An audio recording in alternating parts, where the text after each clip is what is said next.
I was picking my nose. They didn't see that, did they? Oh boy. Were you trying to show them on your finger where it was? Like, Yep. They see the booger. Look at this one. I thought it was how you were going to sync us all up. That's all I thought that was. All right. Yeah.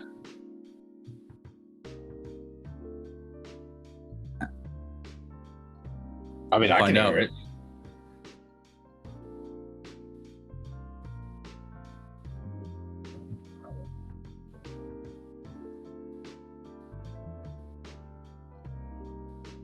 Hello.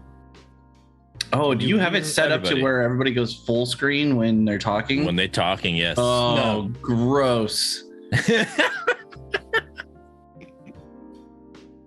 Dude, because then you're getting all up in my face, and more Right. times than not, I have to charge Up in people that for business. that. We got to show off that beard. Things are going to get hairy. Right? Literally.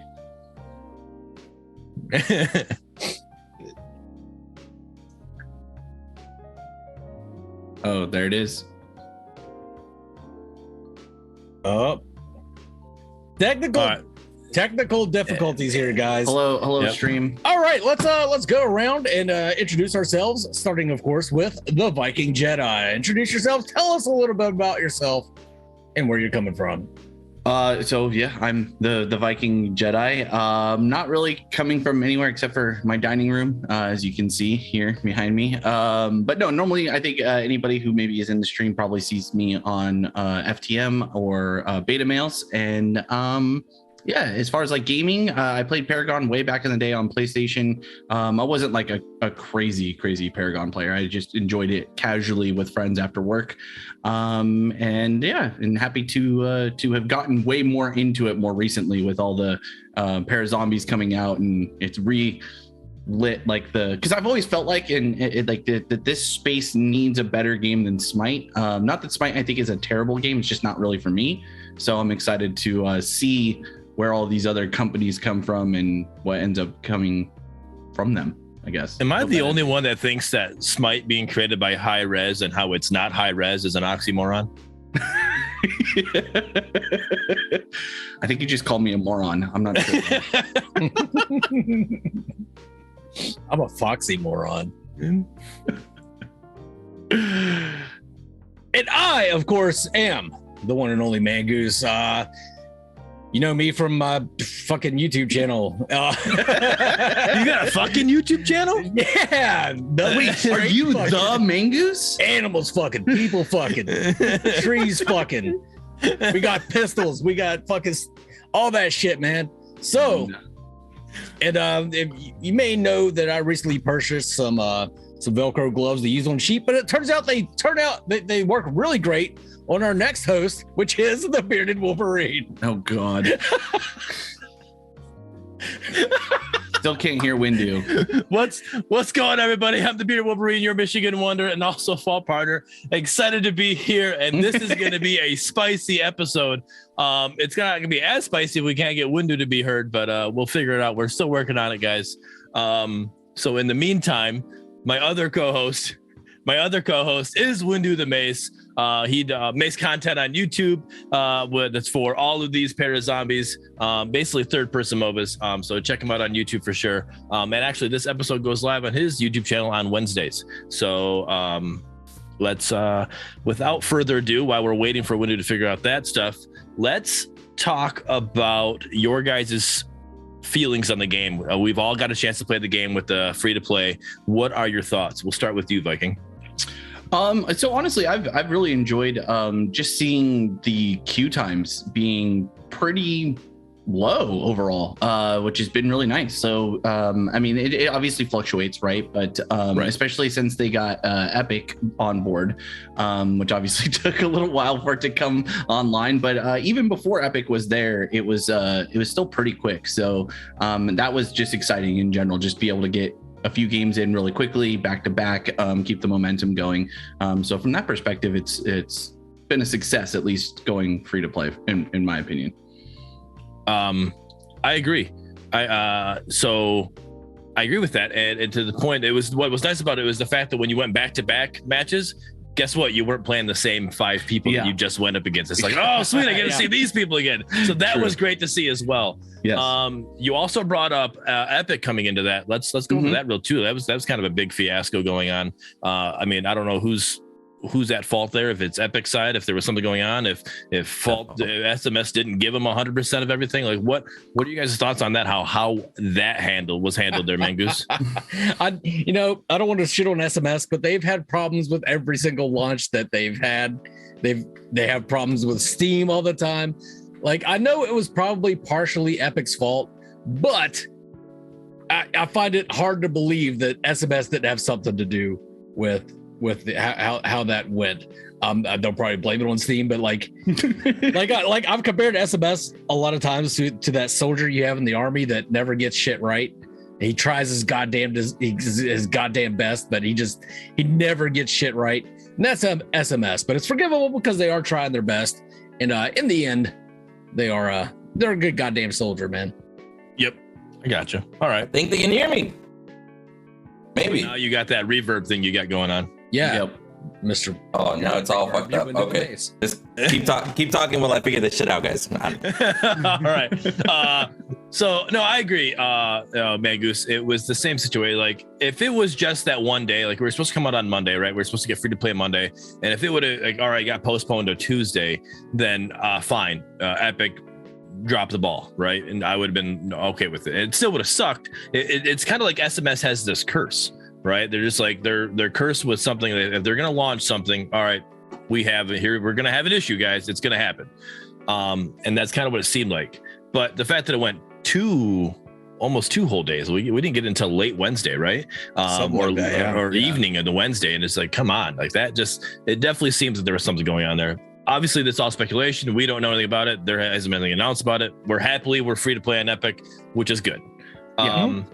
Goose, what are your thoughts on the state of the game when you were the little games that you've been able to play with newer people, with veterans, all of that? Well, first of all, for some reason for Epic, I have resolution problems.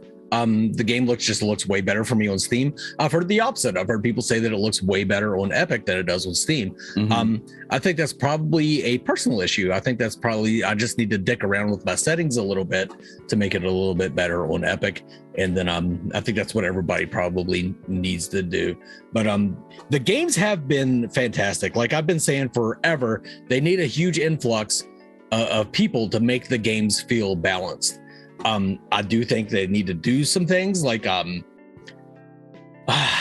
for people first joining the game, they need to make their MMR low, like low. Maybe not 1,000. Start them as zero. Not 1,000, not 1,300, whatever the hell that is. Because I came into this at 870 ELO. So I'm like well below the average player coming in. You guys know that I'm not good. I'm not good at the game, but I'm way the fuck better than the average new player coming in. Right. Like way better.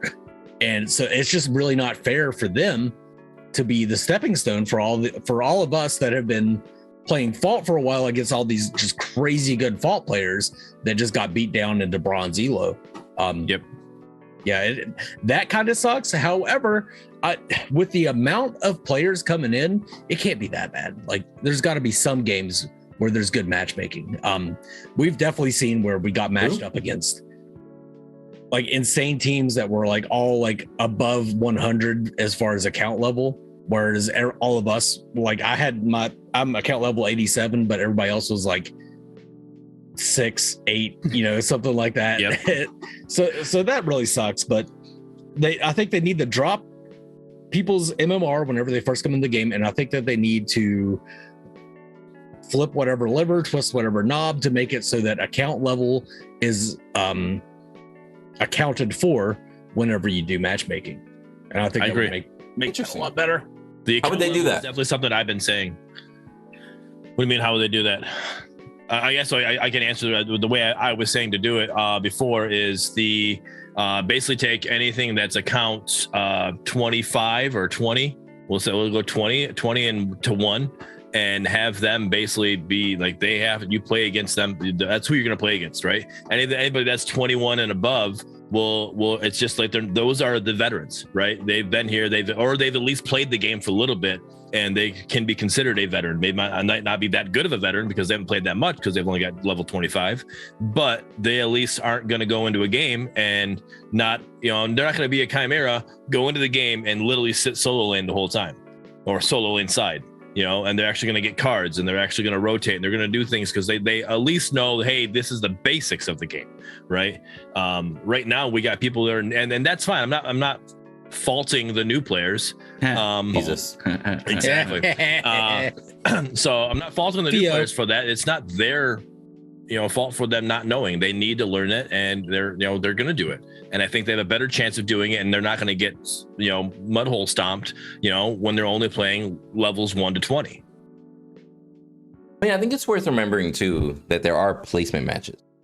Like even though I don't I don't think that the current system is perfect by any means. Like they really need to lower that 1,000 even lower, right?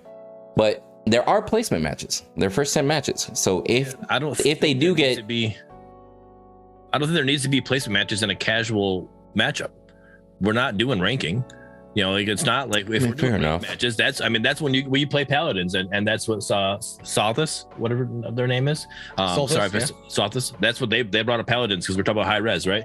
Paladins, like when you go play casual, you're just gonna play casual. Right, you go play and you play with whatever. But if you go play ranked, then you do your placement matches when you get in your rankings, right? So when they come up with ranked matchups, fine, yeah, we can do placements. But right now, we're trying to grow a player base. We're not trying to make sure everybody's in the right ranking spot. We can get that figured out once they get to level 20. All right, and now you can go start playing with the veterans and figure out where you need to be from there. Start climbing. Yeah, I think the way League does it, whether it's casual or ranked, I want to say you start all the way at the bottom, Iron 4. I believe is what it's called. And then you get placed from there based off of your experience. Not entirely true. So, League of Legends, at least, their basis is multifaceted. So, depending on what your account level is. So, if you're brand new level 30, you have and you go, if you have not played any ranked, let's say, any matches other than against computers or ARAM, because ARAM does not count towards MMR. If you play any quick play, it starts counting your MMR on a new account. Interesting.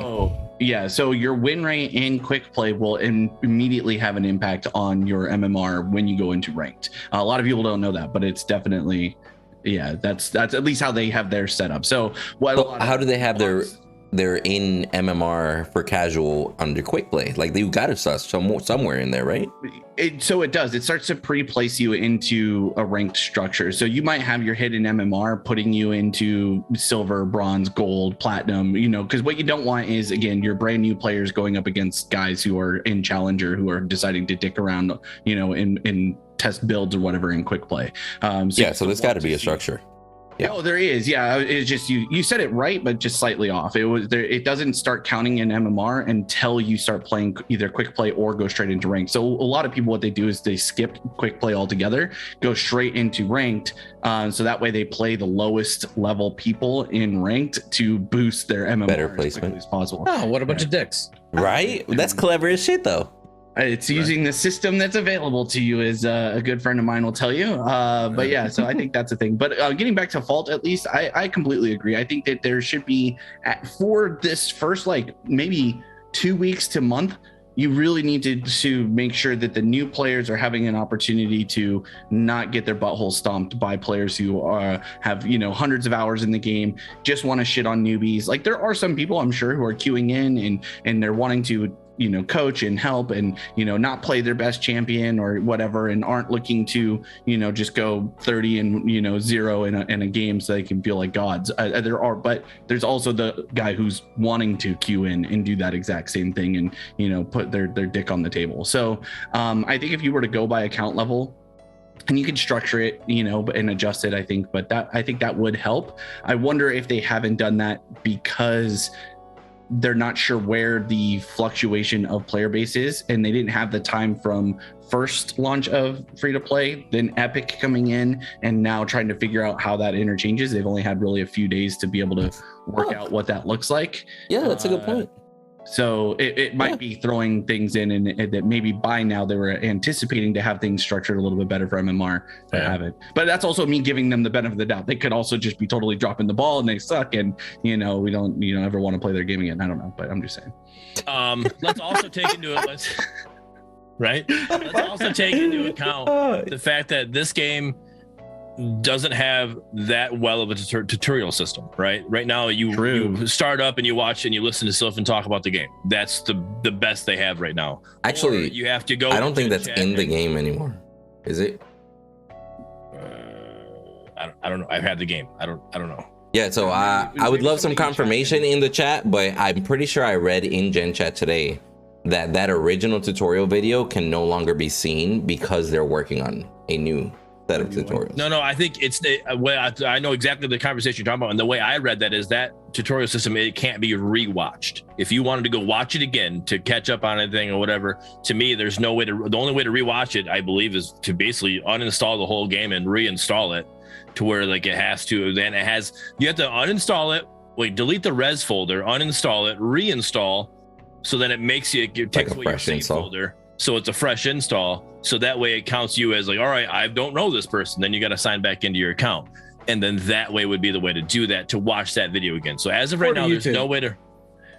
That's what I'm saying. There's no as per one of the devs, there is no way to rewatch that video.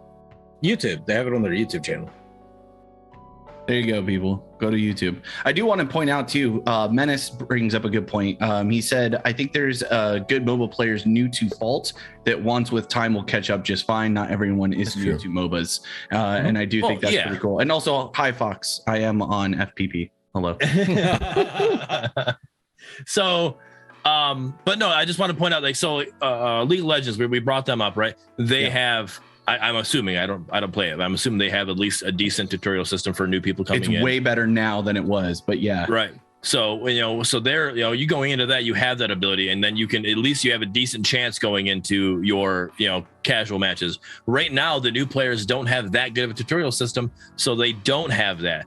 So many people, we've been pushing Windu's laning video, and again, if you don't know about it, go to Windu's YouTube channel, and he's got a video for laning, or you can go to his Twitter, and he recently tweeted it not too long ago. And it teaches you laning and how to last hit and how to freeze a lane and how to push a lane and all that stuff. It literally goes in depth. But so that's we have to do that in Gen Chat just to kind of help teach these people that don't either play a MOBA or third person MOBA is different, because it's not the same as top down in the sense of visually seeing things. I agree. Yeah, 100%. Solthus that's in chat right now. I've been playing a lot with her. It's mainly been myself, Viking Jedi and her, and she never played Paragon. She never played any of the Parazombies, but she is an experienced player of video games. So it took a little bit to get her to get her a good understanding of the game. But she's not a bad player. She just like Minna said, she just needs to catch up, and she's displayed that. She's shown steady, very good improvement as we played. But the average new player coming in doesn't have the benefit of having myself and Viking Jedi helping them along and explaining things. You know what I mean? They really need some sort of new tutorial. Yeah. No, and they said they are currently working on it. I don't know what the ETA is. I mean, well, obviously it's SMS, and they really don't give us ETAs on that stuff of that. So I'm hoping it's sooner rather than later, because it's definitely needed. Or at least I would, if anything, if I was them, I would trickle it in. Like if you have something completed, or if let's say it's just jungling tutorial, here you go, give it to us. Let somebody watch it. Like have it be accessible to where people can watch it. It might not be the full thing. I know you probably want to release it as a full thing, but just give us what you got right now, and let's go from there. I think that'd be the best way to do it.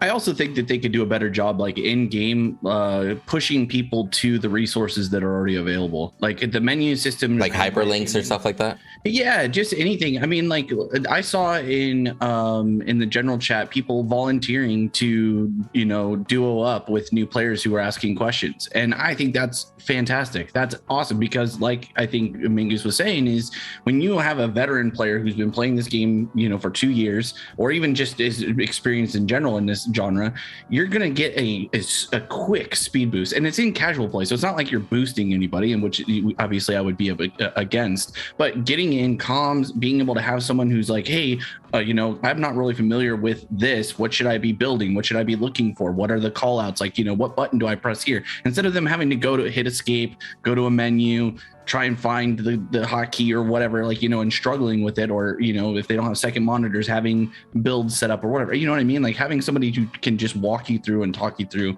I think that would be great. So if the, in game said, hey, you're new, welcome to the game. There's a whole community ready to jump in and try and help you. We've got, this page or whatever, or even, plugging Windu, like saying, hey, this guy puts out videos about this stuff. Like click on this video if you want to learn how to lane in our game.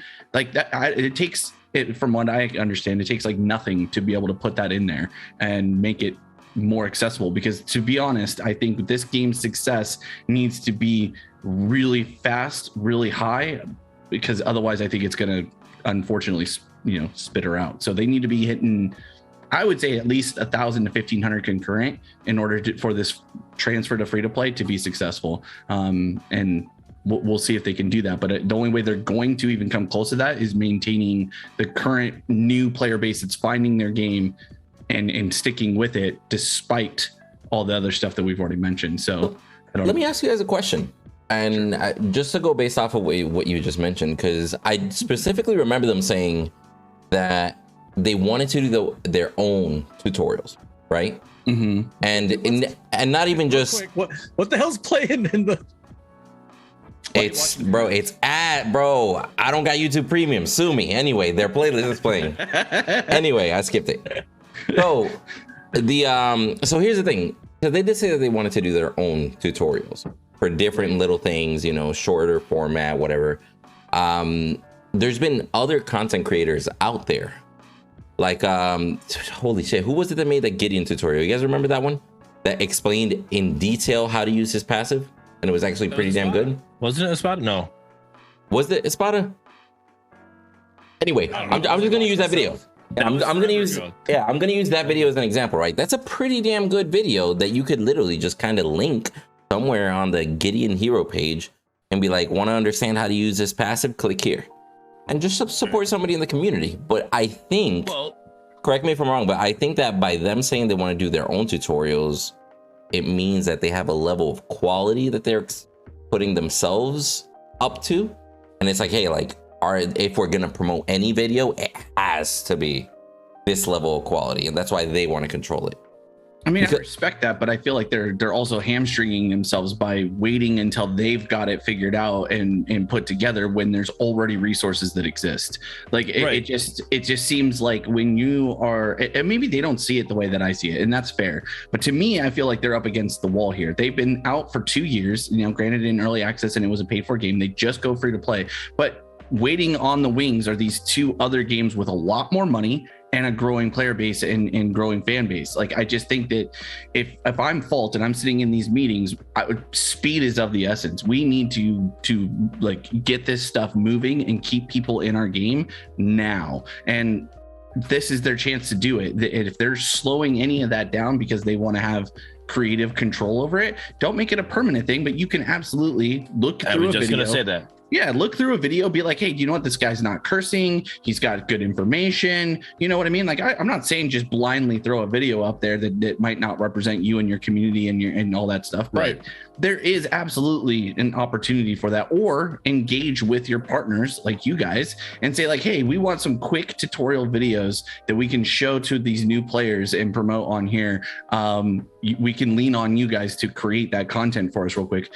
And yeah. They don't even have to pay you. Like, I think that most of you guys would probably just be like, okay, cool. I'll take the free advertisement and just send them to my channel. I'll take the views. Like, the fact that they're not thinking like that, or if they are and someone's saying, no, we're going to do it our way, to me is a problem. I don't understand that thought process at all. So I agree with you. I think taking what you just said and what Windu just said, using it as a placeholder. Right. Sure. There's a guy, if you go to Fault's Discord right now, and I think it's under lessons. Yes.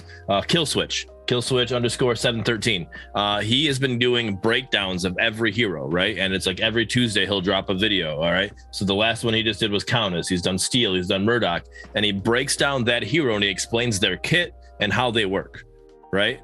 That's awesome. And that would be so. That's super cool. It doesn't have to be every hero linked in there. You could just like literally link his YouTube or have him make a playlist of that, right? And have it link that playlist. Sure. Right. And then it's a hyperlink. Click on that and it goes to that playlist. All right, now what here? All right, I wanted to learn Quang. All right, go find this Quang video, click on it. All right, let me understand what Quang's doing. And then that's a placeholder until they have their little thing. And now when you hover over Quang or you hover over Quang's Q, and it has a little video that shows what his Q does. It's embedded in the game. And when that happens, now you just remove that hyperlink. All right, we have this. We're good. We don't need this anymore. Right? It'd be a placeholder until then. I think that'd be a great thing to do. Something I think that would be a lot of work for them, but would greatly benefit the game is a mentorship program that you see in some other games where people get rewards for being a mentor, and then people also get rewards for searching for a mentor. And then you get like this Jedi Padawan relationship of somebody helping somebody else throughout the game. I think there's a lot of people within Fault that have a lot of great information that they could give to these new players, and these new players could definitely benefit from that. Again, that would take a lot of work on their part to implement that sort of system. Yes and no. I mean, yeah. the reward system would be the hardest part about that, I believe, because right now they already have a Discord that's already created for this. In a sense, it's FHN, right? Fall Hub Network. So you can literally just create that link and with a message system, right, where you go to message, you can talk to party, or you can talk to global chat, and you can have a little section that says, hey, if you're looking for a Discord, and it clicks you and it sends you right to that Discord, and you go to that Discord and there's all these spots for all these places to join, and you could have a mentor like, hey man, I'm playing the game right now, I'm just gonna go sit in this little voice chat, and anybody who joins, all right, we joined up. All right, hey, and you kind of clock in or whatever. Like, all right, I got, Viking Jedi joined on me. All right, hey, let's game, right? So we're gonna get some games on. I'm gonna teach Viking Jedi what I know, and we're gonna play some games, and we're gonna go from there, right? And then Viking Jedi learned a little bit. All right, and then however the reward system works, that's fine. But like that would be that in itself, even if you take the reward system out and you just have it linked there so people can have voice comms and learn, like, hey, I'm trying to learn, right? You have a teacher role in the SMS Discord. Yep. If those teachers went over to FHN and sat in those channels and were ready to go, you'd have that ability to just, all right, hey, I'm ready. I'm gaming. Like, cause like, hey, I'm sitting here. I'm just going to play casual matches anyways. Let me go sit in one of these channels. Somebody joins on me. Hey, I'm new. I'm trying to learn the game. Got you. Let's go. We'll play We'll play some PFE, from some bots real quick. I'll see where you're at. I'll understand what I need. All right, you already know how to do this. Good. I don't need to tell that to you. Figure that out. All right, now let's go into actual against players versus players, and we'll see what we got, and we'll talk it through. I 100% agree. I mean, I think that could be literally implemented now. I mean, the community, the people who are watching this, and anybody who's in can start doing that just naturally on their own. Like, if you want to be somebody who wants to teach people, just join into a voice comm and let people know in general chat. Be like, hey, if you're looking to talk about the game, you're new to the game. I don't even think you have to guarantee that you're going to team up with them and play. If you just want to talk to someone through the game, a lot of times they might just have random questions and be like, hey, when I'm playing jungle, what should be my pathing be like? Oh, you maybe want to go from, red buff to this buff to that to this or whatever. And, depending on what champion you want to gank mid or side, whatever, you can just start talking game theory, and it immediately engages somebody who maybe was feeling disconnected and now they're connected. And I think that as a community can be done right now. So if you're somebody who's passionate about teaching people, you want to be more involved in the community as a whole, maybe promote your own self and your channel or something like that, get into voice comms, start talking in general chat, tell people that you're willing to help them. And that's actually one thing, not to go too far off, but I did feel pretty good. I think I only had really one game where people were being pretty toxic. Outside of that, I've been actually pretty impressed with some of the veterans that I've seen, the guys who are higher level, being pretty patient with some of the news. And I know that might not be across the board, but at least in my experience and like maybe the 20 games or so since free to play, there's only been a few that have been super toxic, and the vast majority. And when they were toxic, I mean, I being who I am, I jump into there and be like, "Hey, bro, calm down. Like we're not trying to discourage people from playing the game. You know, everybody's." What a Jedi thing of you. Yeah, it's just how I roll. Right? But yeah, I just think that that's been actually pretty neat to see that you know, people have been. I don't know if it's because I've been yelling on FTM for people to be better or what, but it's been a good thing to see that that the community is at least trying to help new players at least a little bit, or at least not flaming them, if anything. If you can't say something nice, don't say anything at all. But it has been pretty encouraging to see. I don't know what your guys' experience has been with that. I mean, it's very similar actually. I haven't really, when it comes to like text comms, I haven't really seen very much toxicity. I have seen a lot of people in Gen Chat just complain, you know, just the veterans, just kind of some veterans, mainly a few bad apples that you could just see it just that they just bitch about it because they're getting a bad experience in their opinion. I'm like, well, it's a rough patch, right? But we want the player base to grow. All right, we could either just sit back at the 150 concurrent viewers that we had, and just that's all we're gonna do, and you can have the same play against the same 150 you want to play against, or we can grow this player base and have the game get better as we go. You know, it's gonna be a rough patch getting there. Fine. Or if they're as good as they fucking think they are, then they would already be well above the entry level elo that would be played. Bro, I'll be honest. I was over here like I'm over here like, all right, let me chill the fuck out. Let me be nice. Let me not say anything. But I mean, quite frankly, anybody that is 1,000 elo around that area or below just can't fucking complain. Like, new players is what we need. If you are playing with a new player on the team, well, then I guess you just gotta carry better. Quite frankly, like, what is it? So some of you might know that I've been playing with Joker on my team. Joker's like brand new to MOBAs. I'm talking about like my dude, like still got training wheels, legit. Right. So it's to the point that we've been duo queuing every single day. And if more people join, they join. But it's to the point that like today, somebody was like, yo, like, isn't it like harder for Joker at the same time? And I'm like, yeah, so here's the thing. While Joker's learning, I'm technically learning also, because I have to play even fucking better to compensate for Joker while he gets his skill up there. But now Joker, after, I don't know, 3 days? After 3 days, he's now getting the hang of it. You know, he's feeling a lot more comfortable supporting and jungling, getting used to rotations. Like, he's getting his legs, like his sea legs, so to speak, right? Oh, like, man, Joker's steal in Pred was fucking fire. I'll tell you that. Bro. But Joker Steel in Pred was fire towards the end of the Pred test, because that beginning Pred test, we went up, you know, Joker went up against Narbash, and you know, Joker, I love you. You did a great job, but that was it was showing you how you didn't understand, you know, building a trauma item. And actually, Magus, you jumped into that. There's a video of, I think Windu posted it, right? And you jump into chat. We're all like, hey, what's this item? And you like, it's this item. And you're like, you weren't even in the game with us. You just jumped into chat and said that was nosy as fuck. Like, all right, great. So I mean, yeah. So it's there. The one thing like I said, I'm not really seeing it toxicity in the chat or whatever. But what I've been doing, at least me personally, I think the rest of us need to do as well, is when it comes to veterans, is the games that I've went into, and I'm like, all right, this looks like it's a brand new like team. Like, you go in and you start the play like you normally would play. Once you find out that it's a noob team that you're playing against, I decided I don't even rotate. Like, all right, I'm just gonna play. I'm just gonna go down the lane. If they get themselves out of position, they're gonna die. That's on them, right? But if they're, you know, I'm not gonna W key into them. I'm just gonna play the game. I'm gonna clear my minions. All right, now they're my next objective. I gotta go. But I didn't rotate. I wasn't even going. When I was the one match I was dual lane, I didn't even go get Raptors. Right? I was like, all right, I'm not going to do any of this stuff. I'm literally just going to play this game pretty much like bot match, but I wasn't as bad as the bots, you know, although I couldn't hit my snipe like Murdock either, though. No, bro, hold on. I'm actually worse than the bots. I will say though, hold on, because I did that shit one match and that shit bit me in the ass, bro. I was like, because like, imagine I'm chilling, we're playing, and I can clearly tell carry and support are new. And I'm like, bro, I'm not even gonna kill them. I told my support, like, don't fucking kill them. Let them farm. If they poke at us, poke back. Like, you feel me? Let's do okay.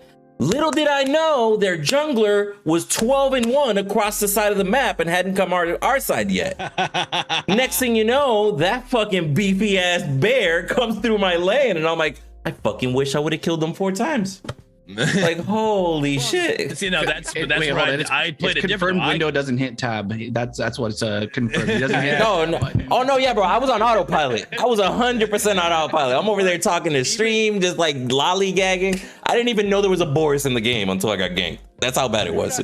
What I do, But if even I know then, that like- I'm like way ahead, is I build the recommended defensive items, Okay. just so that There I'm you go. not dealing a fuck tons of damage. There you go. I mean, I See, think that there's I was something still to- killing them Hilarious. because you're not gonna learn if you just let them survive. They're not learning, right? You know they have to be able to you got to send them back to base. You got to kill them. Okay, shit, I died. All right, what? All right, I can't do that again. Let's go. So you got to give them that send back to base. Like I'm not saying again, I wasn't W King. I wasn't Yeah, I get what you're saying. Like you punish them for their mistakes, but it's not like you're going out of your way to fuck up their game. Exactly. And then they even got my tower. Like I said, I was because I was all right. Well, let me back and get this item because there's nothing I can do right now. So let me go back and get an item. And they end up getting my tower, my T1. Like all right, hey, there you go. You got something out of it. But then I started pushing down the lane. I did it again. Windu, we did it one time. We said no rotating, but the next thing I know, I saw there was our mid lane Muriel was in my solo lane. I'm like, No, I was about to say it was our support, bro. That was actually against Jelly and hold on. Was that? That was against Jelly and Jedi, bro. No, that was not that game. It was, yes. No, it was not because I would not agree to no rotations when I know Jelly is the jungler. Oh, No, bro. I would not agree to that. 100% would not agree to that. Well, were you there when we went up against them? I don't know if you were. Yes. Okay. Yeah, I was me. It was me and Viking were on solo lane together. Oh yeah, we were. Yeah. Yeah, First time dude, playing, I don't know, bro. I remember us saying no rotations, and then our support, which I think was Jeej, rotated over. He did. It was He Jeej. did. Yeah, and then the moment he rotated over, it's like, oh, because I remember Terry was like, Jeej, I thought we said no rotating. He's like, my carry said he doesn't need me. Yes. Different game though. That wasn't the Jelly one. That because we played like 4 games with that same team team comp there. So that was a different one. That literally we went up against a whole bunch of new players. Jelly's calling us 5 stacking Andes. I call it community influencer. Big I do not understand how that 5 stacking Andes it literally has to be alliteration. There's no A doesn't work there. Bro. It Hey, applies to everything. 5 stacking. I love Jelly, but he will eventually get to the point where 4 other people want to play with him. It's okay. Anyway. Dick! Wow. I love you, Jelly. I want to go back a little bit to what you guys were saying about whether or not noob stomping is viable or whatnot. And I think to me, to be honest, I think it's like there should be a happy medium. If you're good enough to know and look at like the hit tab window, you're good enough to know and see that you are well ahead. I think you should punish new players. Like if they over push on trying to kill you and they're taking all kinds of minion damage, and they don't understand all that, kill them. You should. I think they need to learn that lesson the hard way. I thought, but what you can do after that though is start to look at the map and understand like, okay, do you know what? Our mid lane is going even. Let's go make an impact over there. Like, I don't think you need to stay in your lane, and just continue to noob stomp people. Like, give them a chance to learn how to farm, give them a chance to understand their abilities a little bit. I think that's viable. I don't necessarily think we have to handhold them all the way through it, because to me it's a double-edged sword. Like, you can stomp them and let them learn by the trial of fire, but what I worry about is whoever their veteran is maybe on their team is in that gen chat or in their chat just flaming the shit out of them and talking shit. And what I don't want is that, not only because anybody who's loading into a competitive game doesn't want to lose, I mean, unless they're a complete troll, but most people who are loading in are going to spend the time in this game, and even if they're new, they're wanting to do their best. They're going to try to play the game If they're getting their asses handed to them, they're already in a bad mental, right? You're already going to be disappointed. And then if you have some guy talking shit in your chat, then you're all like, dude, you're like, okay, do you know what, man? I'm just going to uninstall this fucking game. I don't even care about it anyway. And so I think we, as the opposition, can do, better by that. You can say like, okay, I've already hard won my lane. Let me see if I can make impacts elsewhere. Like, let me go win more neutral objectives. Let me do this. And so I think if more people take that approach and not necessarily make the game even, you can still hard win the game through other types of objectives without sending everybody to the gray screen. You know what I mean? So I think that would be, if anyone who's still watching or is watching, that would maybe be a viable state, because yeah, you want to. We need the new players, man. We need them. Absolutely. Like complaining about new players, I think that's a asinine, bro. Like, yeah, bro. Like that's small PP energy, dude. And I saw that too. I tried so hard not to. I'm not complaining about new players. No, not just right, you, Bearded. But no, so Bearded. By the way, chat. Bearded gave me a hard time that I wasn't in the Discord, so I joined the Discord and I started defending myself immediately. By the way, but when I get in there, like, and so I watch it and I'm watching it fly by, and like after like that first initial like where everybody was attacking me about loot boxes, there was a lot of people, people bitching about new players and how they don't want them in the game, and I'm sitting there going like, you realize this game is not going to continue running if these guys don't stay. Right. So like immediately I'm sitting there going like, dude, you're the problem. The new player's not the problem. You are the problem. You are the reason why that you shouldn't be in this game. To be honest, if I had the delete button, it would be you that would be deleted, not that new player who's trying to show up and do their best. I fucking hate that, to be honest. I hate people who are in a position to be able to help and actively choose to go the opposite. Like, again, if you don't have something nice to say, then just don't say anything. If your team is hard feeding and you're annoyed, then just keep your mouth shut, focus on your own farm and move on to the next game. You know what I mean? Or 5-stack. Who fucking cares? Like, they're gatekeeping when we need an open door policy. 100%. True. Yep.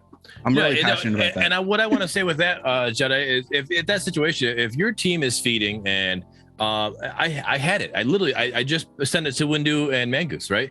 I played a match last night. And what I did is I focused on me and I tried to do the best I could. I think I went 15-1-2 or something, you know?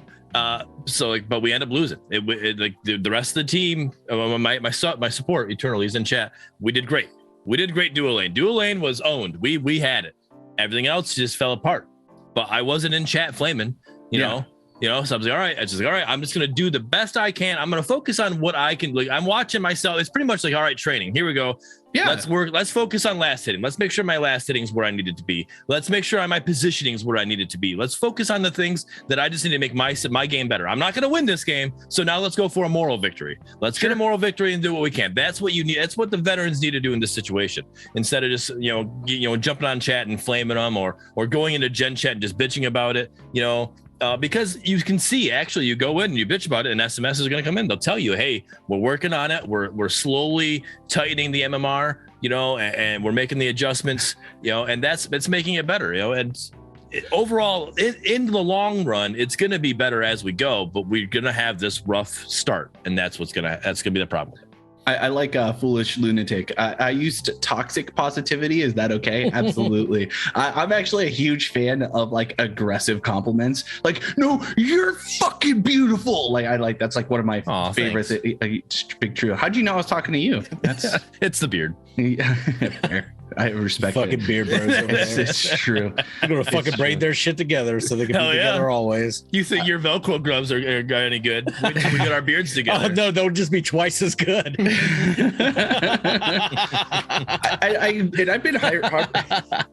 I've been harping this for a while too. I do think that this is less of an SMS issue and more of a community issue. 100%. I do think that obviously SMS has a part to play, right? They should be banning people. They should be looking at reports and going through them, but they're going to do that anyway. But to me, this comes back way more to being a community member and wanting to see the games that you like succeed. And this is the other part. And Jelly says this a lot, and I completely agree with him. Even if you're not, just ignore this part, guys. Even if you're not a crazy fault fan and you are waiting for Predecessor or OverPrime or whatever, you want Fault to do well because it's going to make those other games have to step up and be better than Fault. Because the only way Fault gets unseated is if they are failing to meet the community's expectations. So if you want your favorite game currently, which is, to me, it's still weird to call any game that's not out a favorite of yours, but if you want that one to do well, you need to make sure that Fault raises the high tide. That's what Jelio says. High tide raises all ships. And I completely agree with that. If Fault is doing really well, it's going to push these other developers to look at Fault and be like, oh shit, we've got to step it up. We've got to do something better. And that's also partially on SMS, but the community can drive towards that by helping make sure that there's a player base for SMS to build a game around. Because who needs to hear this is the people that give Fault a low rating on goddamn Steam with 0.1 hours played. Yeah. 0.1 hours played. But they do that shit because they get on and they're like, this isn't Paragon. No, they do that shit because they're Predecessor or OverPrime fans, and they get Fault because it's free to play, specifically so they can give it a poor rating and keep those reviews at like review bombing. Yeah. Yes. 100%. This is the other thing though. SMS can go on and contact Steam and get that shit removed. They can absolutely. They have an opportunity there. But you're not wrong. If there's an influx, You're not wrong. Any of them, they can go on there. So like if you suspect that your game is being review bombed, because it's just like on Twitch, where if you are getting a hate raid or whatever, you can go on and be like, hey, I'm the community manager for Strange Matter Studios. I need you to take a look at the most recent, reviews, because it seems like we're having people who are downloading the game, don't actually have any time in the game, and are writing negative reviews, and it's throwing off our metric. Absolutely. So, Steam doesn't want that. So Steam's going to step in and start to remove any of those ones with 0.1 hours played or whatever the fuck, and get those things out of there. So that way it can kind of, now on the opposite, more people will complain than they will give positive reviews. Oh yeah. So if you like that's true. Where Fault is heading and you haven't given a review on Steam, go in there and give a review. Be part of the change you want to see in this community. I'm not trying to tell you that you have to, but again, it's more people are going to complain than there's going to be positives. But if SMS steps up and gets involved and removes some of those obviously troll, now direct feedback on people who are new to the game and are wanting to give their voice, because there's a reason why Steam doesn't put a cap on that you have to have played for like an hour and a half or whatever. People who've played for 30 minutes or an hour absolutely can come in and give a good, well thought out review if it was negative.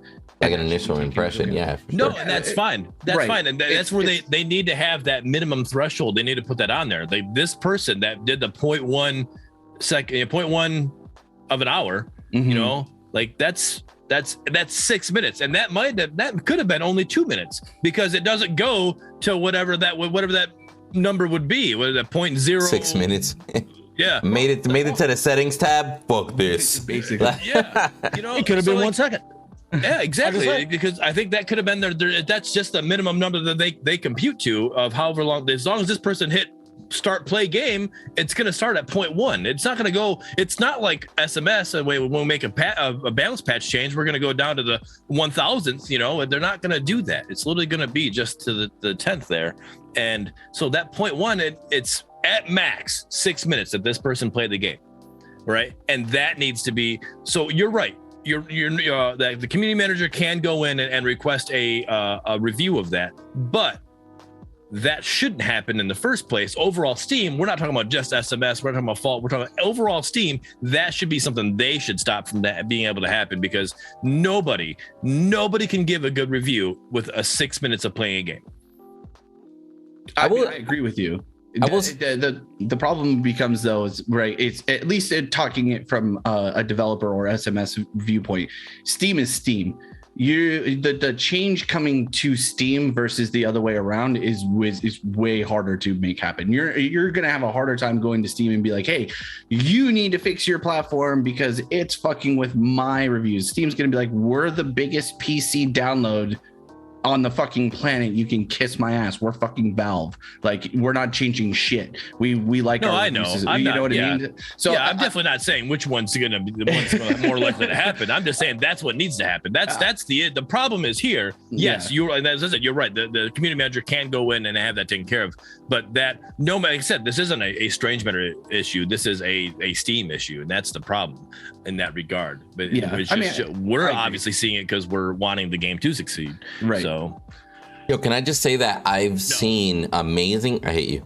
I've seen amazing feedback out of new players, and from all sides, right? Like I have feedback from a Smite player that I wrote down. Actually, that Eternal basically wrote down and then sent to me, right? Smite players, League of Legends players. I have non-MOBA players that have been trying it, and the feedback that I've gotten is great. Of course, it's creative feedback as well, constructive criticism. But overall, like, it was pretty damn awesome to hear the feedback coming out of all these new players. And then to think about the fact that there's a let's just say like a sliver of a portion of players that love 98% of this fucking game, except that 2% that annoys the shit out of them, and they still play this game every fucking day for like 6-8 hours at a time, and then they sit there and complain on Discord nonstop about that 2%. I guess then, like, unrealistic expectations as hell. Well, it depends on what the 2% is, right? Like if the 2%, even though, so if 98% of the time I log in and I play the game and I have a good experience, but the 2% that I'm not having a good experience is overshadowing. Like, okay, so to give you like an extreme example, I'm playing a game, more times than not, my game is going to go from, you know, from A to B to finishing, and it's fine, no issues. But every so often, I get into game and everything crashes and I can't get back in, and it's just, so maybe it only happens game breaking so often, right? But it happens only so often, but it happens enough times, consistently enough times, that 2% happening is a big fucking deal. And I would absolutely be keyboard warrior going like, fix your fucking game. I keep getting disconnected, even though it's only happening maybe one every like 50 games or something, but it doesn't matter. It'll start to feel like it's happening every other game because it just is such a frustration moment. So if there's like game, and what I'm basically getting at is that there's like game breaking. Yeah, you know, for sure. Game breaking problems definitely makes sense. But if you're just that needs to be addressed ASAP. Yeah, if you're just bitching about like if you're just bitching about Bellica's hat not sitting on her head, that 2%'s not worth bitching about.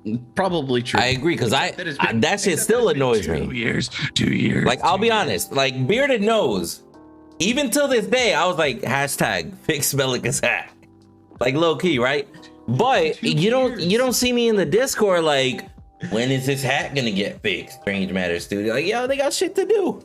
No, they need to fix that fucking hat. It's been 2 years. It's actually longer than that. It's actually longer than that because it was like that even with Paragon. Oh, was it? I don't know. But so this is the other part of this, and this me and Bearded got into this the other day. Was it like that in Paragon?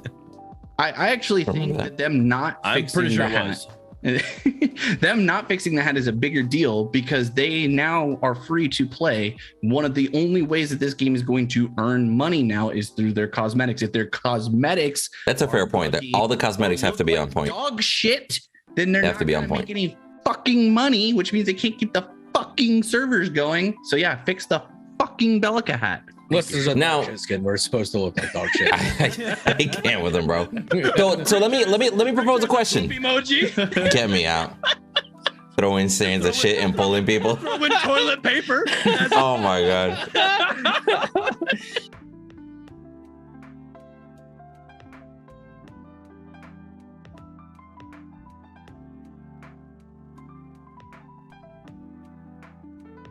Because we know they got limited staff.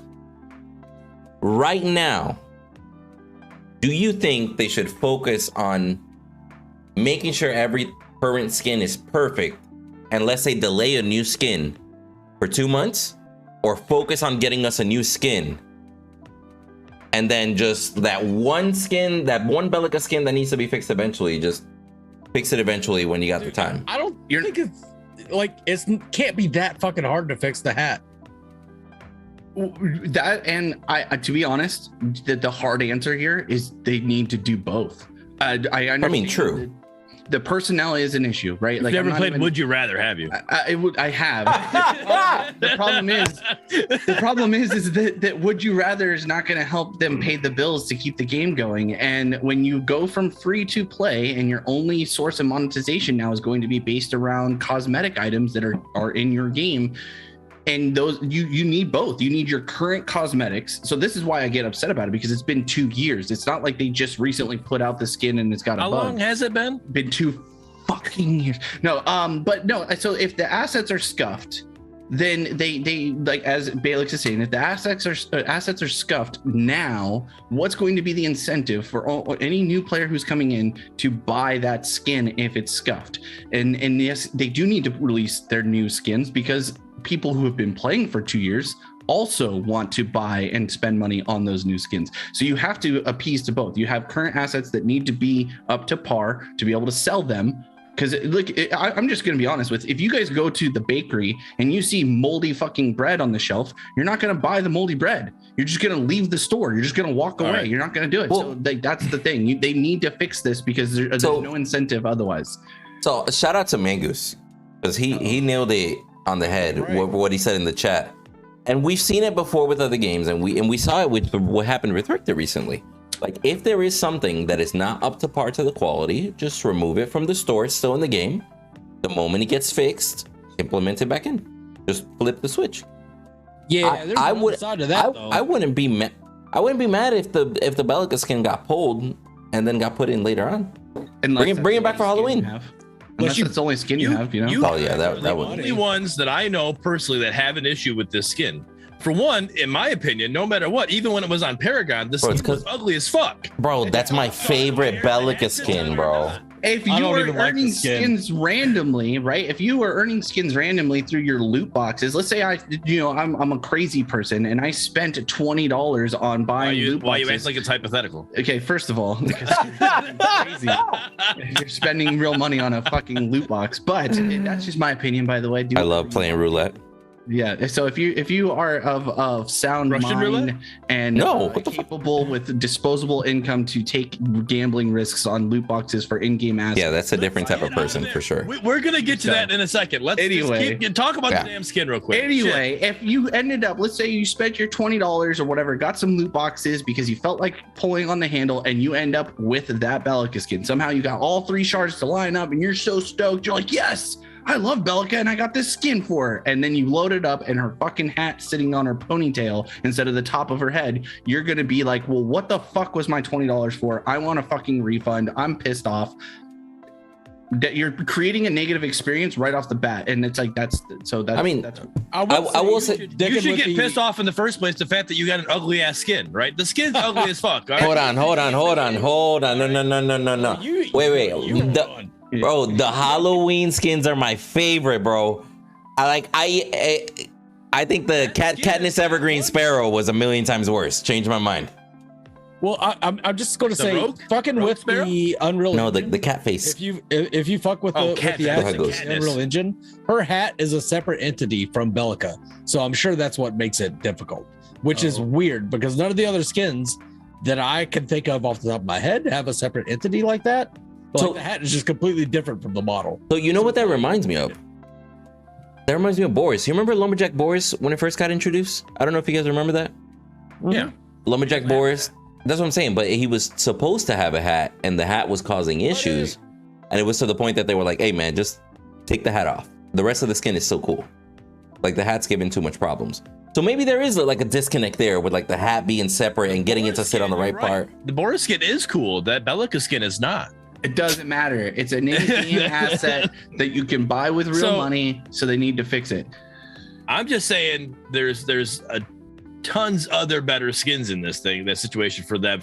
I'm not disagreeing that it needs to get fixed. All right, I'm not disagreeing with that. I just don't think it is. I mean, that as high as you guys make it seem on the priority. No, not on the priority list. It's annoying.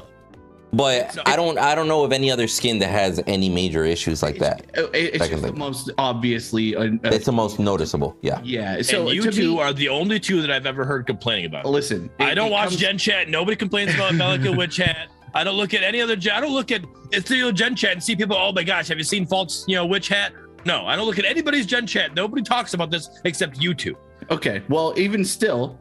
It doesn't matter. The point. So where's that delete button? We'll just get rid of YouTube. Yeah, that's fair. That's fair. Listen, you invited me here. No. Oh my god! He said, "Why are you yelling at me? You asked me to be here." I think you brought me on just to bully me. That's what this is. No, so the main sting is the fact that again, you're going free to play. Your main source of income is going to be coming from these in-game assets. If you are not putting or already don't have the best product, yes, you need to be putting out more good product. Like, so that's why I said it's both. Like, it's just unfortunately because I wish it was a would you rather, but it's not a would you rather. It needs to be both, and it needs to be both like now. Like, it needs to be like very very quickly, and they should have released a new champion. Yeah. I'm just gonna throw that out there. I will say though, on the topic of skins, address this. I just want to address ahead. Leonider. Just so everybody else who in chat has the same question. Leonider asked, "Hey, why are all my hero and skin tokens, or marks is what they're called in the game, gone after free to play patch?" Good question. They got converted to orbs, right? So for every 10 token or 10 marks, you got 1 orb, right? So if you had 100 marks, you have 10 orbs. All right. So for anybody who has that question after that econ change, that's what happened to your marks. So you did get reimbursed for them. And if anybody's wondering, orbs are basically free chests at the end of the day. Yeah. Pull the hat. Fuck Yeah. the chests. He's Yeah, can't so with them, you bro. had a currency that you could buy something that you wanted directly with, and they replaced it with something that you will now have no choice in what you get with it. But you So, but it's we're definitely compensated. You did get compensated. we're definitely going to talk about that, and I will say, as far as the compensation, I think that there needed more compensation personally, but we'll get into that. I just wanted to say real quick that black and red Astro Gideon looks dope as fuck. As far as the skin, I really wish his hands were glowing red. I'm just gonna throw it out there. Purple glow is it's so offsetting. Like you would look at this dark like side, as a dark side, like a Sith looking skin. I was like, yo, let's go. I equip it and I was like, my hands are purple. My rocks are still purple. I was like, it was like the OCD inside of me is like, wow, make it red. Change the color. For the minions that purple equals void, so True. there you go. Okay, so make it red and call it ether. I don't know. So I don't know. Red equals rage. right? Okay, all right. I'll give you that Green Lantern. Anyway, I had enough for 2 skins and no, but I will say, how do you guys feel about the black and white Astro Gideon given away for free on free to play on Epic? I think it was more of a. Oh, sorry. Go ahead, Mingus. I've been talking a lot. Yeah, you have. No. No, I think if they were going to do something like a free skin on Epic, it should have been a brand new SMS original skin. It should not have been a skin that people probably ponied up money. A recolor for a skin that people ponied up money for to buy on Steam. That's my main issue with it.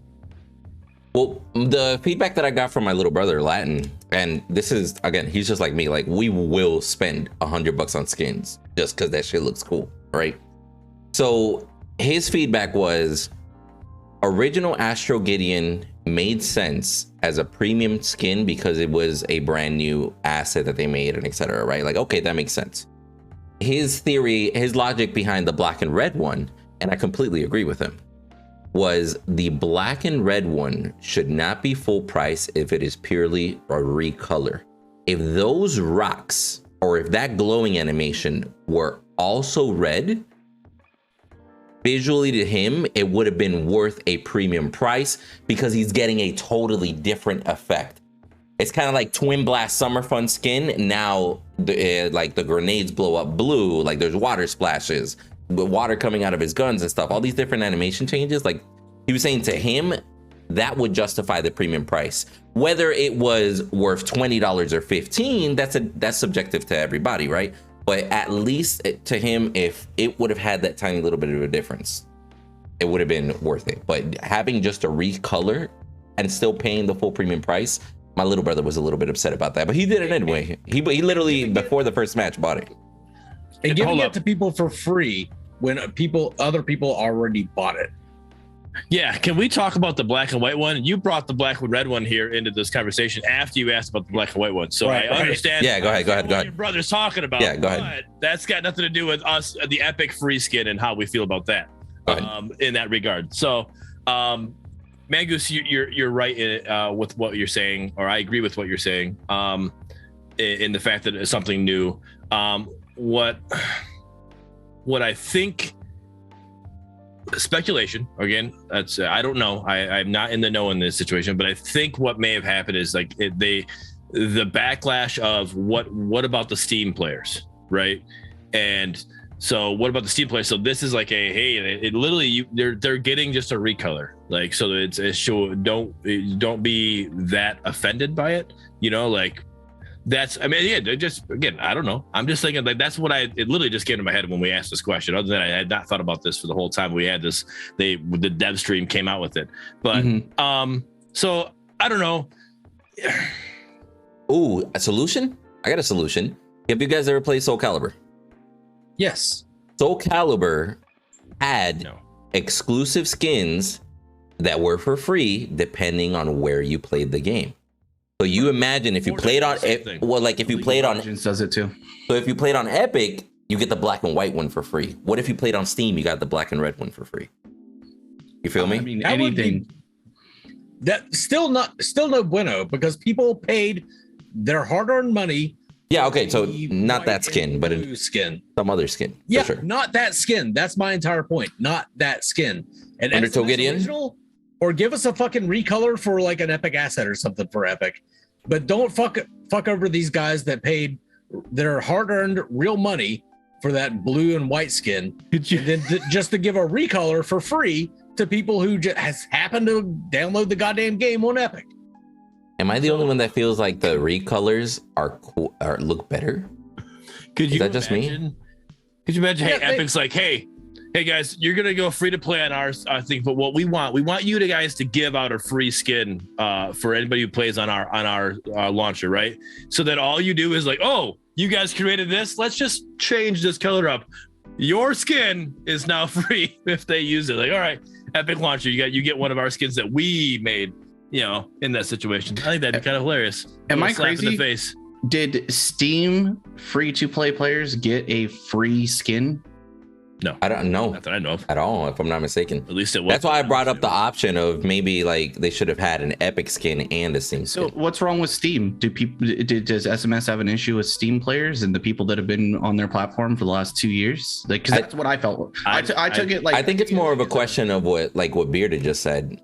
I think it was more like they asked for a skin, or like what if it was that's Epic's alley. I think that's Epic saying like, hey, we want this as an incentive, or maybe that wasn't the conversation, but they felt like they needed to in order to incentivize Epic downloads. But either way, you have a player base that's on one platform, you have now a new player base that's on a different platform, but one is getting free shiny skin that is a recolor, but resembles a paid for premium skin that anybody who's been playing on Steam and bought that skin paid real money for. Now these guys are getting a free recolor of it.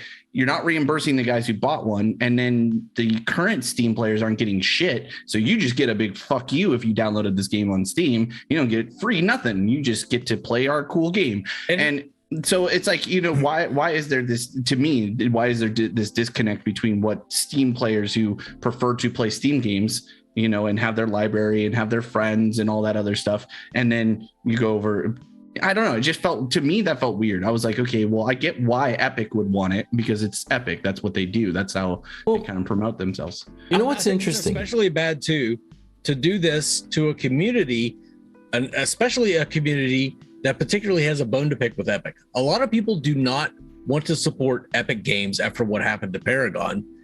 So giving the Epic players an incentive skin, it just kind of sucks, because there's a lot of people out there that just do not want to support Epic after what happened to Paragon.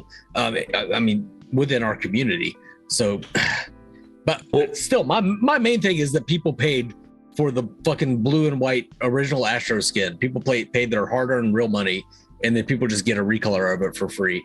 If it was like something different, I would be fucking totally okay with it, but it hurts. Well, so my little brother also brought up, and they're kind of talking about this in the chat a little bit, my little brother also brought up the fact that in Apex, for example, they have variants of a skin that you can buy, but you can only buy it if you own the original. And typically the variants you can buy for mad fucking cheap. You can use like even in-game currency, right? Like for example, in false currency talk, right? Imagine a normal Astro Gideon costs premium money, but then the recolors you could buy with matter, but you can only buy those with matter if you own the Astro Gideon.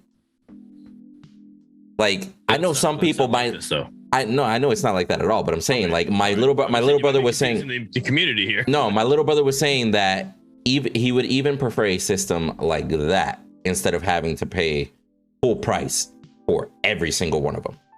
I think the big issue is really for me is what Mingus is really kind of continuing to harp on is it's like you took a premium paid for skin and you took a recolor, which I actually think the recolor looks really good. The recolor, if you didn't already have one version and you just had this current recolor version, it would look like its own standalone full badass skin that you would pay quote unquote premium money for, right? So, but you took something that was a premium at one point and now you're giving it away for free to a whole new player base. Like, again, I get it from SMS and from Epic's point of view of wanting to incentivize new players. But again, to me, it just feels like a big fuck you to the community that's already been behind you and been supporting you for the last 2 years. And Gideon is by far one of the most popular champions on the platform. There's a reason why they did Gideon for sure. Right, absolutely. But so I just feel like there was a better way. And this is to me something that I feel like SMS does unfortunately a lot is they kind of drop the ball on some of these other little nuanced issues. Like, I don't know what it is, but they just seem to kind of like fumble a little bit when it comes to addressing these things. Like, why doesn't Steam get something for free as part of their download process? Like, why how are you going to give away a premium skin to one player base but not the other, and also screw over the player base that's been there this whole time? I just feels I get why they did it, but it feels bad. It's a sour taste in people's mouths. And when you're trying to, again, get ahead of the curve when it comes to gaining market share in this space, you don't want anybody to have a reason to complain. You want as many people being stoked and positive, not bitching and moaning. And right now, I feel like there's lots of reasons to bitch and moan for some of these decisions. You know what I mean? Well, let me pose a situation that Eternal mentioned in the chat. Shout out to Eternal. And I guess this would be a valid argument that I can see people doing. If he buys a skin for full price, he doesn't get mad if it's 75% off later on down the road. Or like if he buys a game full price, he doesn't get mad that for that Steam summer sale, that shit was like only like $1 or something, and then it goes back to normal. You get me? Like, if there's people that get a skin for free, he's not mad that he paid for the skin because he still had that exclusivity when the skin came out. You get me? No, I agree with you. So that's a valid argument. I'd love to hear what you guys think about that. It is a valid argument to an extent. I think it goes beyond. So there's one. So the first part of the argument is that, like, okay, so I bought something at full price and then 2 years later now it's on sale. Well, okay, but I've owned it for 2 years, so it is what it is. But when you're talking about cosmetics, right, the purpose a lot of times in these games is to make yourself look as cool as possible or whatever, right? Like, that's a driving force for a lot of people when it comes to this. When you take an end-game cosmetic that makes you stand out, and now somebody who's coming fresh off the streets can look exactly like you, but for free, it makes you, if it feels bad. Like, if it was a separate skin, doesn't matter how cool or not cool it was. If it was its own separate skin, probably no issues because I didn't pay for that skin. It's annoying that they got this really cool skin for free, but outside of that, like, it doesn't look like my skin. It's its own version of its skin. It's an epic skin. Who cares? You know, now granted, lots of these skins are technically epic skins anyway, but that aside, I think that's the part where I run into it. It feels like, again, you're giving a fuck you to people who bought the supported you in the moment with a cosmetic. It's not like we're already supporting the game by playing your game. Now they're additionally supporting you by buying in-game stuff to look different and to set themselves apart. And now you're giving away that same set yourself apart for free, very closely to what you look like. You know what I mean? So if it was its own thing, maybe not a big deal, but it's because it's so close to the same. Yeah, it feels. You know different. What? And I'll give you that as far as I think I don't have a problem with Epic getting even a premium skin. I don't have a problem with them getting their own skin or them getting a premium skin for free and everything. I think my issue from a business standpoint is that I feel like they're giving away a version of their nicest skin for free. Yeah. And from a business standpoint, that's like me giving away the top model BMW for free. I'd be like, yeah. That's subjective though. That like Aztec or Golden Age Decker or whatever you say, that skin's better. Even you think so? Is for some reason connected to her staff, which kind of sucks. But her assets are really good on that one. God damn right they are. I like that fabric. I like them yoga pants. All right, hold on. Skin for each I'm platform. trying to. Balix said something. I want to make sure I catch what he said. Balix did say in the chat, the current Steam players got loads of extra stuff. We also said that they would be getting more when we announced that. Epic only got one skin. Nothing else. Now, MidDev did ask in the chat, was the extra stuff the chest? Right. And I think that's a valid question. Yeah. But I don't know if that was 100% clear to like a lot of people in the community what they got. Well, so if that is or was the case, then they should also have that already set in stone. Like it should be like, hey, if you've been on Steam or you've already been supporting us, we want to make sure that you feel, just as special as the guys who are coming in from Epic. We want to thank you for all your support. Like, so here's what we're planning on to do. Here's our roadmap for you guys. Like, because they absolutely had banners and a YouTube video and all kinds of stuff showcasing the fact that they got Epic and it's coming with this new fancy cool recolor of the skin that is wildly popular. They didn't. I look like a Lorax. What? Okay. I didn't realize he was reading. I used to stream, so I could talk and look at chat at the same time. Oh shit. Anyway, I feel like that's again another ball drop. If that is the case, then where was the communication? It should have been extremely obvious to anyone that's the case, that's what they're going for. I shouldn't have to hunt for it. Shouldn't have to randomly be in a stream and find out about it that way. It should be something that's at the forefront and make sure that we all know, hey, new free-to-play players that are on Steam, we're going to have like a path for you to unlock a cool skin, or for people who've already been part of it, we're doing this thing for you and making sure that you feel loved and supported for being part of our game for this long. They didn't do, at least as far as I know, they didn't do any of that. And if I don't know about it, then what's a brand new player going to know? Like, how are they going to find this stuff out? And so I think that's where I take issue, is that they did all of this extra work, and I get it for Epic. And it feels like, again, to me, it's kind of a fuck you to coming from Steam. And maybe this is a wild conspiracy. Maybe they're just eventually going to move off of Steam and they just don't want to deal with Steam anymore as a platform, and they're just going to be. I highly doubt it, to be real. I don't know. It's happened before. Look at Fall Guys. So it wouldn't be. Is Fall Guys still on Steam? It's delisted though. You can't buy it on Steam anymore. Or download it. Isn't it free? I was saying it's free to play. It is, yeah. So you can't get it anymore. It's delisted. Yeah. So if you already own it on Steam, you still own it and you can still play it on Steam. But in order to get a new copy or a new version, you have to go through Epic. And so anyway, I don't know, and that's just me speculating and being wild and throwing out a conspiracy theory. But you hang out with Jelly too much. Maybe. Yeah. No, I mean, I think it'd just be more beneficial just staying in general. To be honest, right. I don't think that's something that they would ever even foresee. But I will say this, and we have seen out of Strange Matter, like they really like to plan for like certain events, right? Whether it's perfectly executed, whether there's hiccups, etc. They really like holding back news for events. So I wouldn't be surprised if the stuff coming to Steam players, they just don't want to release it because they're like, yo, we're gonna tell people in the next event that we have planned around the corner, or you know what I'm saying?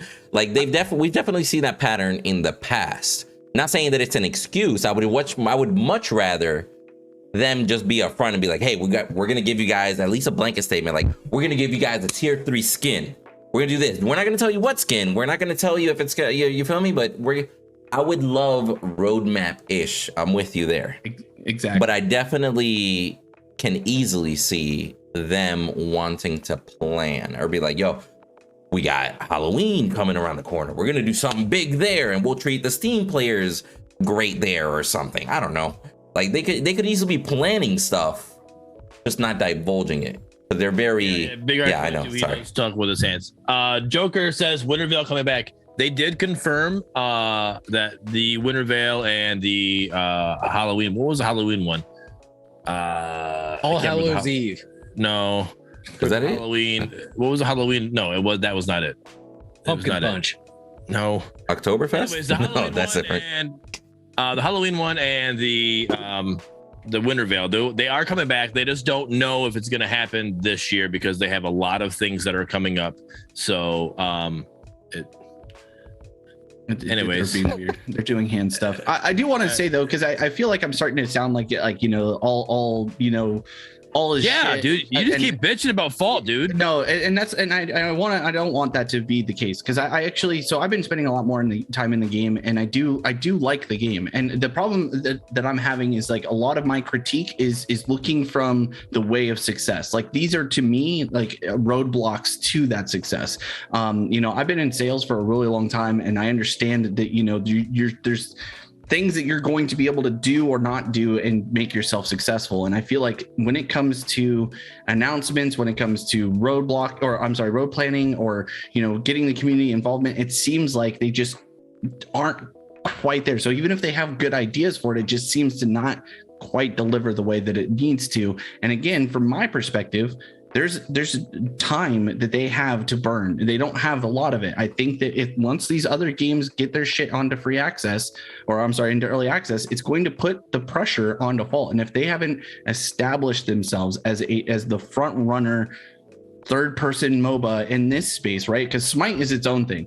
Smite's got 20,000 concurrent players. To me, that's what I want. I want a game that's going to challenge Smite. I want to get up there, because I don't think Smite's that good of a game. I think it's an okay game. I think these 3 games can challenge Smite. They just have to get to that point. But that's what I'm saying. And Fault has had the longest amount of time to be able to make that kind of stuff happen, and they just unfortunately aren't doing it now. And that's also not to say, like, I'm happy that they're not beholden to some outside companies. I like that they've been keeping most of their stuff in-house, and that they're funded through us as supporters. But you are wrong though with them having the longest. They've actually, out of the 3 of them, they're the ones that have been in development the shortest amount of time.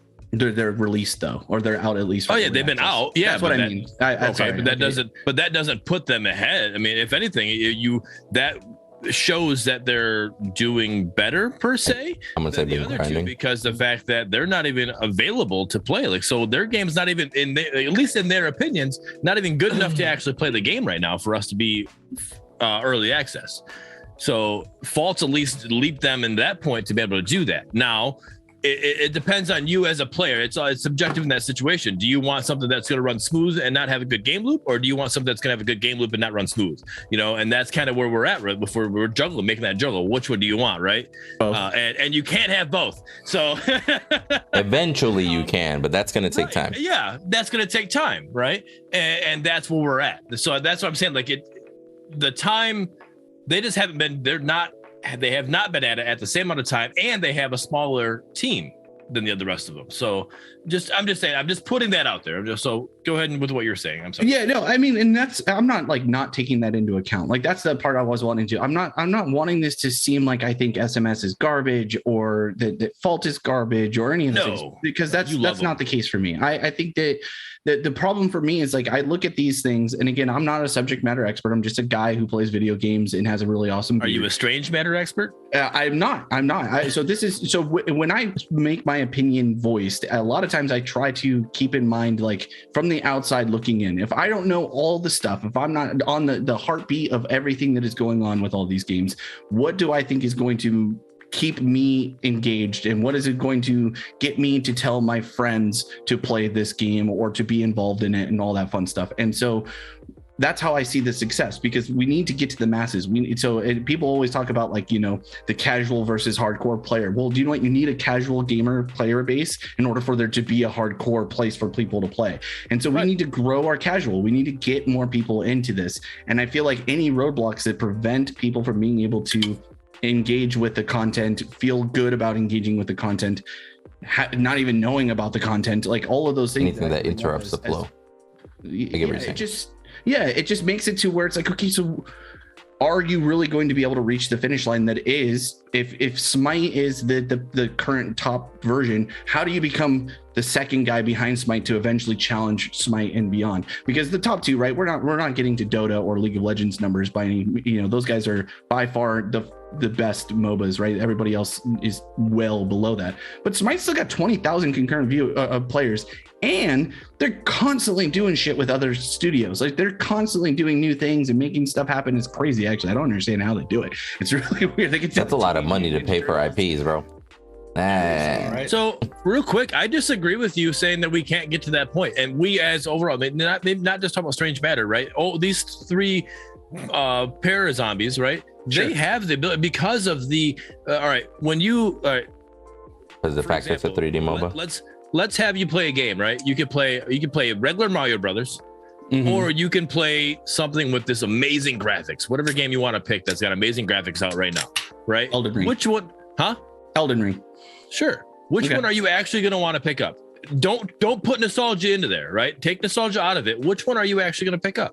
That depends on the player, really. Well, so I was just gonna throw I'm going over the you're right. There is going to be a minority of players that are going to want that style of game or whatever, but like everybody, this is the whole point. No, Look I'm at GPUs. going to Look at GPUs right now. The GPUs, like we want GPUs that give us 120 FPS. We want the best looking graphics. We want the best looking this. We want all of this. Then stuff. why was fucking Undertale the game of the year? What the fuck is Undertale? Undertale's a good one. What's the You don't number know one? Undertale because you are stuck in. I'm not stuck anywhere. You're in an I'm echo not chamber. stuck right anywhere. now. What's Yeah, the number yeah. one? I'll What's the number stick you. one? What's the number one game played in the world right now? You don't know? It's Minecraft. Minecraft, obviously. Minecraft. A Everybody's playing pixelated. Elder Orb. No, it's fucking We're all going Minecraft. full chicken, dude. It's Minecraft, and then and one of the top 5 games in the and that the game's world. trash. One of the top 5 games in the world, Roblox. Okay, Yeah, so We're taking, you can't count the kids into this, man. You're talking about kids here. Yes, you can, because those are the games. Kids are a big That's market. exactly who you need to be playing your fucking And there's a game. lot more. Kids are not playing this. There's a lot more. They're than not kids playing this. There's a fucking reason why Minecraft. Thankfully. they're not playing this, and they're playing Fortnite or any of the other games because those games appeal to them, and that's also why Genshin they're Impact. making insane money. That's also why they're playing League of Legends and not playing Dota. So you could make the same argument. People who play Dota don't want to play League of Legends because it looks too cartoony. It's not as like hip and edgy as they want to play. So they play Dota. Or you started Dota, so you don't want to make the switch to League, or vice versa. You don't want to go from All right, so maybe I'm wrong. Maybe I'm minority in this. Oh, At least you are these, wrong. These, You're that- very well, I don't know about that, but anyways, I just think that the graphics wise, the 3D side of it, because like Smite hasn't been able to take over League of Legends, right? But again, we talked about how they're not high res, they're anti high res in their situation, right? Sure. But like you have these graphics, and we'll go back to the movie. I made the joke about the one-up movie, right? Look at, I mean, obviously that's not gameplay, but that's just things that you can do to lure in those League of Legends players. Those cutscenes, when you had Countess actually look at fucking Murdock, and all that, the actual like all that stuff, they show you actually what's going on. Besides, I mean, League of Legends does have what is the Arcane or whatever, which I watched the first episode. And I'm not a League of Legends player. I watched Arcane. I'm like, I don't even know what the fuck I'm watching right now. I'm not interested. I'm going to continue watching. I'm going to continue watching, and hopefully the story gets better. I don't play League of Legends, but I'm like, I have no clue what the fuck this even is right now. I'm like, I was hoping to see like, all right, at least I know who Miss Fortune is. I was hoping to see something. Like, I'm like, no, she's not in it. Arcane will make you want to play League in some capacity. I don't think so. Not the first episode. They had nowhere close to make me want to play. It's a slow startup. Okay, what brought a lot of us to Paragon was the amazing graphics. Yes. However, the current trend in gaming is fuck graphics, fun. Yeah. How fun is the game? Yep. That is the current trend in gaming. Right. Nobody gives a shit about graphics. But I think you're gonna have what's fun about League of Legends. There's a I lot. don't fucking know. I don't play it. I don't like that game. So I think it's a practice in masochism, I mean- or sadism or something like that, because League of Legends just beats the shit out. I mean- I don't know why people play that. Yes, but Am I wrong with saying it's the MOBA genre that is the fun? The ability, the 3-lane, tower defense MOBA genre. Is that what's the fun part? Is that not what we're getting with the para refugees? But that's on the decline. The MOBA genre is on the decline for real. True. That's why League of Legends is branching out. The fighting Okay, but games League of branching out Legends is into- legal. That means League of Legends is coming down. I'm talking. The whole argument here is us being able to take that top spot, right? And I'm saying we would be able to take that top the spot. 3D MOBA genre. I do think the 3D MOBA genre, not Smite, because they're literally horrible graphics. I think we have the ability to take in that.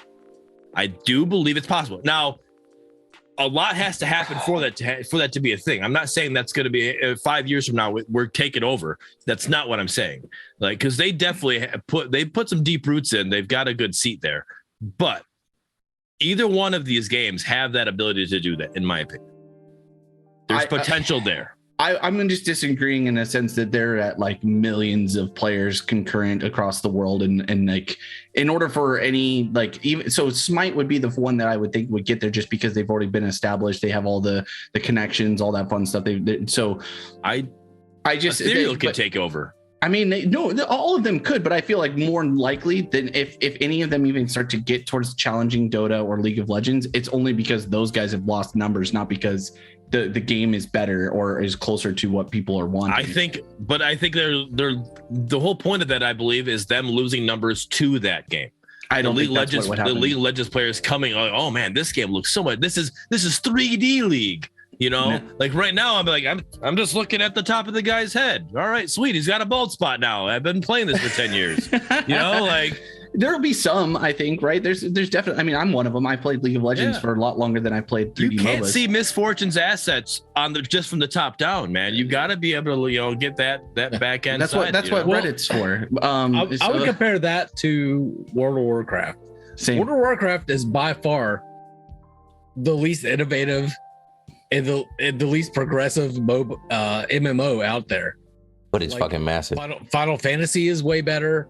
Fucking Guild Wars was way better. But nobody has been able to unseat World of Warcraft in the MMO universe because it's just so established. But nothing is that drastically different. We're talking top down to 3D. It is. No, it's still the same play style. You're still playing. You're talking about tab person. targeting to like you don't know MMOs like I do.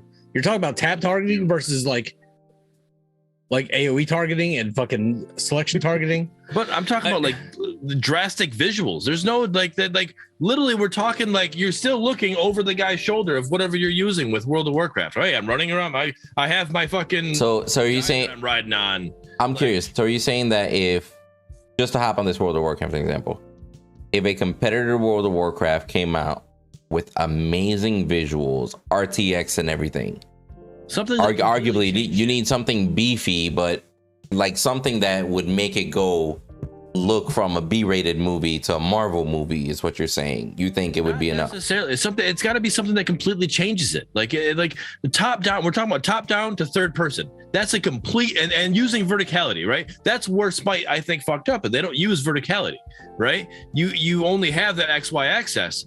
In Paragon, their whole thing was, hey, let's use all of these axes, whatever you want to call it, whatever that word is, right? And this great visuals, right? You have that. It's like, let's make a 3D League of Legends, right? You don't have a 3D League of Legends, and now we're making that, and it's a possibility. And like I said, with Ethereal definitely has a really good chance of taking over that top spot because of how far they're even branching out with it. You know, the flying characters, the climbing characters, everything. You literally get so involved with it that has a possibility, right? I'm just saying that these 4 games, OverPrime, Predecessor, Fault, Ethereal, all have the ability to de-seat, overthrow. Yeah, well, that would be funny because that's actually the name of the old anyways, League of Legends. They have that ability. And I don't think now, do they take that advantage? Are they able to take advantage of it? I don't know. We'll have to see. And it's going to take time. It's going to be, how long has League of Legends been out? 10 years or so. 10 years. So I'll tell you this personally. 2012. And here's just a random prediction. If League of Legends sees that these third-person MOBAs are starting to become the new rave, they're going to dump in millions to make their own 3D League of Legends. Oh, 100%. And then at that point, that argument would go out the window because they would have their own competitor with verticality, with everything. You get me? You're not. Magus, what are you shaking your head for? It doesn't matter the graphic fidelity of the game. It doesn't matter all of that. It matters how fun the game is. And MOBA players care about the balance. The majority of people that the majority of people that I've seen that prefer League of Legends is literally because of how well developed it is, the variety of characters, and the variety of the skins. Like at this point, it's just because they have such a large pool, they prefer it.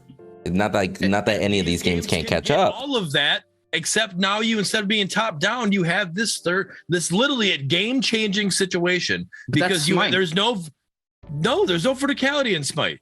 Okay, so in comparison to League of Legends, there is. I mean, you can literally with Thor fly up in the air and then come crashing down. There's very, very limited Z axis. So you're right. I'll what I'm saying is if there, if for the third person MOBA, there is already Smite, and Smite has, I think a pretty big brand appeal in the sense that you're playing gods and you get to be Thor or Loki or whatever, and they have a wide variety of champions at this point. They have a huge amount of skins. They've been worldwide reach. Yeah, dude, they've been crossing over with like all kinds of different partnerships and doing all these things, and they still are not coming anywhere near the player base of Dota or League of Legends, and it's because they're just not as established as those guys. And you take all of your greatest ideas, throw them at Smite, and you're not going to come close to millions of players concurrent. You're just not.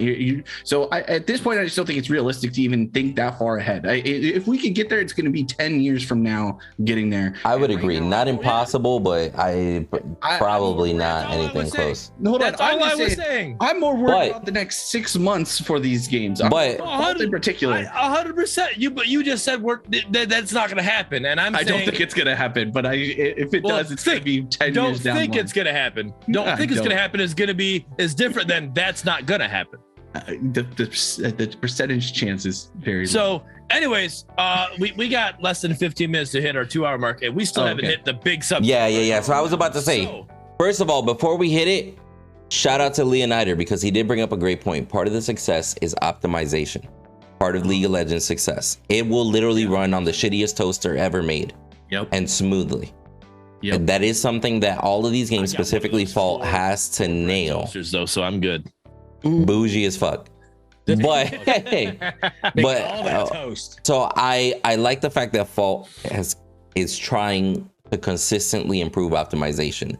They still need to keep going by all means, but it really is one of those things that, like, for example, I might be in the minority that I can play everything on all epic and be over 100 no problem. I know there's individuals out there that don't get that, and we need to get to the point that they can. It's just about how to make it right. So and that's all time. It's for sure. 10 years from now, I don't, if any of these 3 pair of zombies are at that, we're still available 10 years from now, I don't see that being an issue. Bro, if 10 years from now I don't have a VR headset pulling people as Richter with my own fucking hand, I'm gonna have a problem. With that poop emoji pulling fucking yes. Richter? Yes. But let's get into arguably one of the spicier subjects, and Goose just went away, and I'll just start off here. Exactly. And I wanted to drop this fucking boom nugget of knowledge, and don't worry, he's not here. No, yeah. So I'm gonna start with Jedi, but here's the way that I'm gonna present it, right? So go for it. Especially us here in the partner panel, right? And I'm gonna say specifically us here because most of the debates that I've seen have either started because of somebody on this panel or somebody close to this panel, right? Like, unless we really, really bring it up, you really don't see it like that, like I'm rioting sort of shit. But so we got on the subject of the loot box system within Fault Elder Orb, right?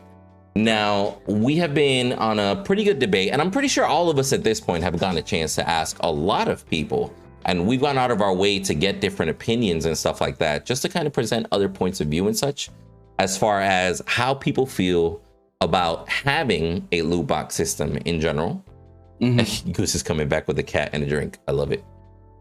Hold on, I'll finish saying it in a second. Jesus Christ. All right, welcome back, Goose. So, like I was saying, we've all been doing a little bit of research within our communities and such, as far as getting people's opinions, as far as, first of all, how do people feel about a loot box system in general, right?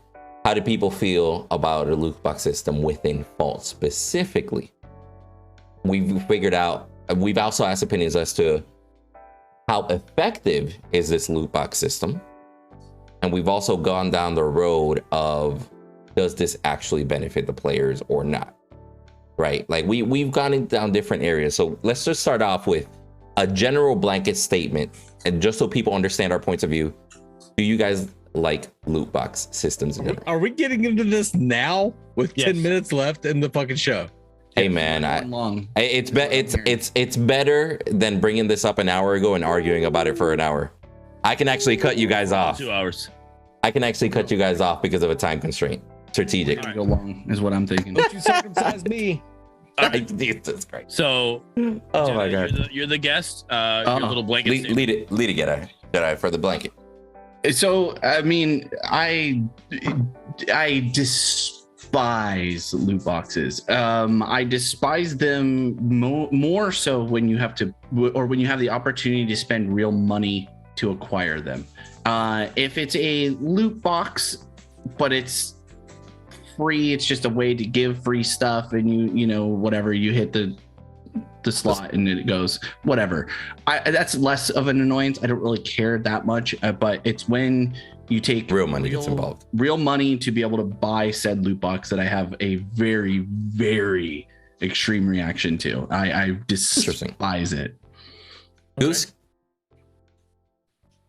Fucking hate the loot boxes. 100% hate them.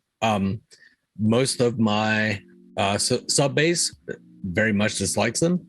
I will say, before we really get into this, you guys, you kind of stream into an echo chamber, right? You stream into people who already support Fault. My YouTube videos go to people who are just interested in parazombies in general and want to know more about them. So people who already support Fault are far more likely to enjoy these loot boxes and think that they are a good thing than people who do not support Fault and are thinking about trying Fault. People who I would agree. Thinking about trying Fault see these loot boxes and are like, fuck that. I'm just going to wait. For what? Overprime? Or Prime. Anything. Yeah, just something that doesn't have. Still the loot boxes. All right. Anyways, yeah. I get what you're saying. I totally get what you're saying in that situation. No, that makes sense. So I can only go off of my community. I don't have your YouTube community, and I'm sorry. And I definitely should have. We could do this again you can put a poll on your YouTube channel and see what happens. But I personally am indifferent, right? Indifferent to the point to I don't have an issue if it's not affecting me in any way, like financially, right? Mm-hmm. And it's not affecting me financially. Take the whole partner side of it, right? Yes, I get my free skins, I get all that stuff. Take that out of it, right? Let's say I'm just a normal community member. Even when Paragon I was there, I never actually paid for a loot box. I don't put money into games. I'm frugal with my money. I don't do that stuff, right? When I got my free loot box, I used my key. I got my free stuff, whatever I did. And that's, I grind the game out. I got my free loot boxes or whatever I had to do. And that's how I got it. So as long as I'm able to get everything and it's not a pay to win system, whatever you got to do, whatever you do as a business, you do as a business, as long as it's not affecting me financially that I have to play the game or it's a pay to win system. And that's where Paragon failed, right? So OverPrime and Fault right now are not in that situation. So I'm okay with this in this situation. There is money you can spend money on if you want to, but you don't have to. And that's you don't have to. As long as you don't have to, I'm good. I agree with that in the sense of the have tos. The problem becomes like, so if I'm like you and let's start cloning us. Hold right? on. Hold on. I haven't said my portion too. Let's get Windu. Let's get Windu. Get his blanket statement. My bad. Yep, Go for it. My mic is working. I promise. Shit. No, you're good. I was just ready to jump in. I've only got like 7 minutes. No. You're chilling. So overall blanket statement. I'll be honest. I am of the very small minority of individuals that will support a game that I like, regardless of what monetization feature they throw in there, even if it doesn't benefit me. Like I'm talking about even Paragon back in the day. I was salty as shit that I only had one Rust Breaker. I threw $50 just to make sure I could get another 2. Oh, you get me? I fucking hated it, but I did it. Strike totems. Yeah, that's what I'm saying. But like, I hated it, but I did it. Like, you get me? Every single game that I played, I go on Smite. There's a skin that I want. It says you have 1 out of 50 chests is gonna have the skin that you want. Well, guess who's fucking ready to pay 50 chests? Like, fuck it, you know what? I spent 10, didn't get it. All right, next paycheck, I'll come back and spend 10. I'm gonna get the skin I fucking want, and I'm supporting the game in any way. Like, I promise you, I have a collection of Smite skins that I don't fucking use, because I don't even play Smite. But the moment I hear there's a cool skin, I'm like, all right, I gotta go add that bitch to my collection. I am of the very small minority. So I will say that my point of view is very, very different from the average person, by all means. And like I was saying, my little brother even, he is the kind that is like, hey, he was very judgmental about like the black and red Gideon skin.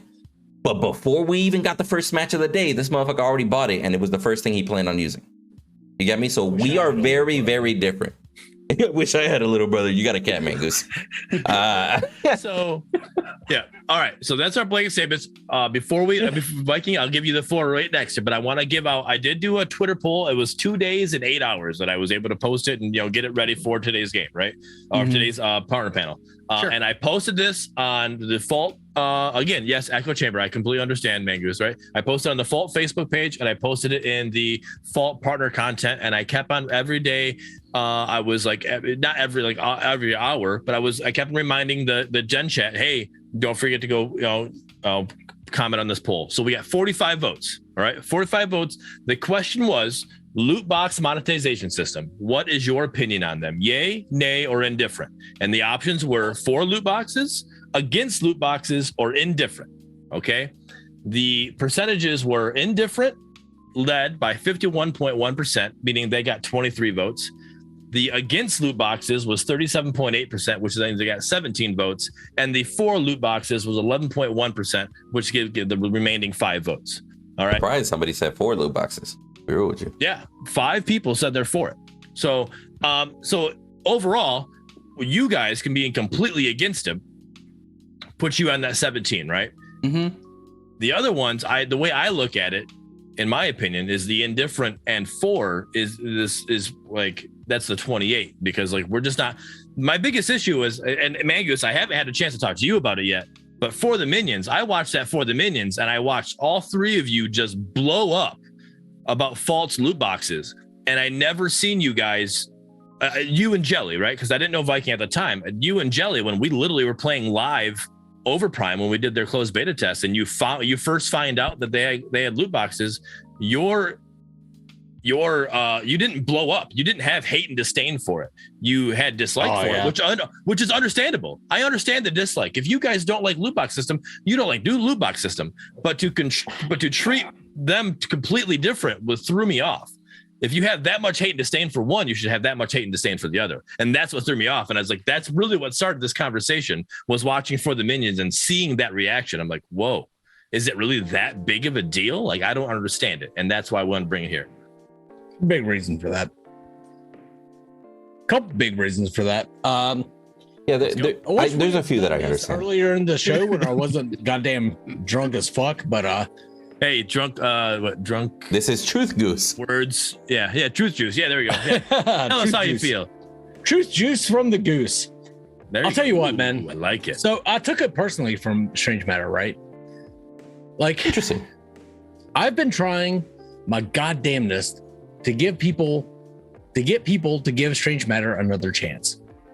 When they went free to play, that was my time. That was my time to give them another chance, to tell people they're not money grubbing. They're not this fucking evil entity that you guys think they are. It's to stand up against the stigmas. The game is good.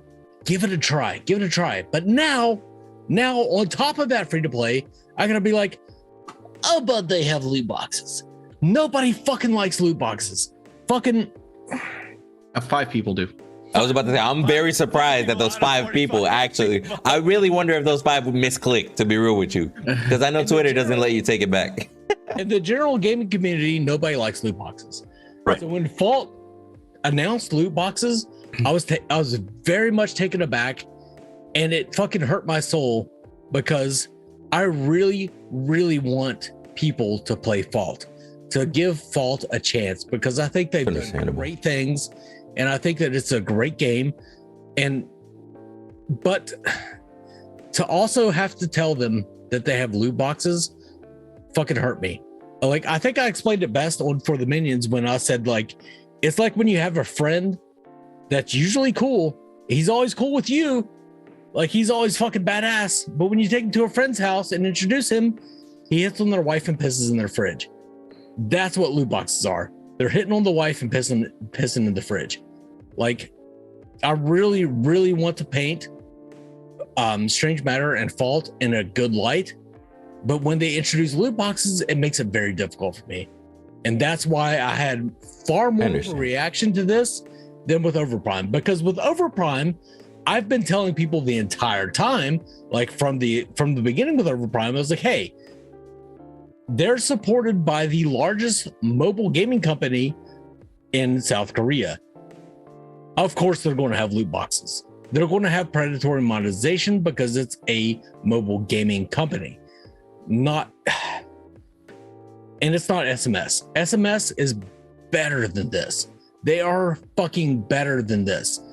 So, because is it right that I had a stronger reaction to Fault having loot boxes than OverPrime? No, that's not right. That is not morally correct. However, emotionally, 100%.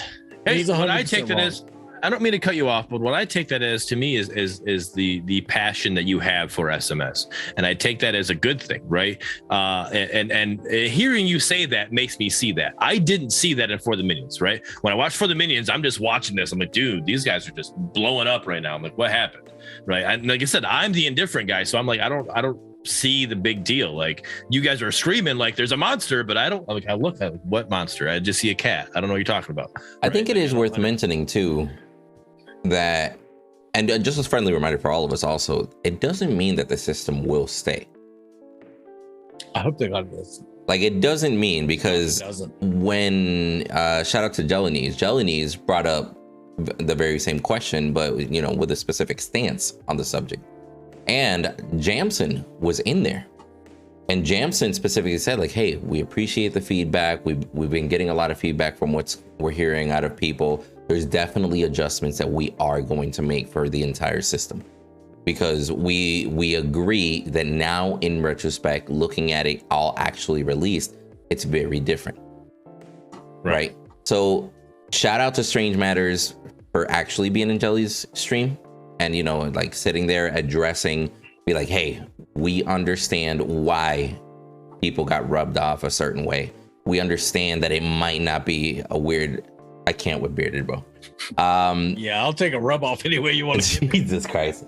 Anyway, so yeah, I think it's important to literally just mention the fact that it doesn't mean that the system is permanent. Like, they easily could adapt. Correct. They easily could adapt, and they easily could go away with it. I mean, like we saw with the season pass, right? We saw that season pass for the first couple of months, and it's been 1.5 years since we ever heard any monetization like that. Doesn't mean it's not coming back. They might rework it, but they're learning from their mistakes, and that's all I can hope. They did mention the dev stream that they're looking at possibly, like, I mean, it would. I did they mention it? Maybe not. I don't know. I mean, I'm under the speculation that season 0, season 1 is going to be tied with full release.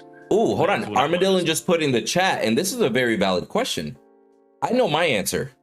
Would being able to buy orbs, which are, just like the typical reward chests that you get, right? Would spending matter to get more orbs help alleviate it, to speed up the process? No, I'm gonna answer for him, because I think I'm tapped into their psyche here.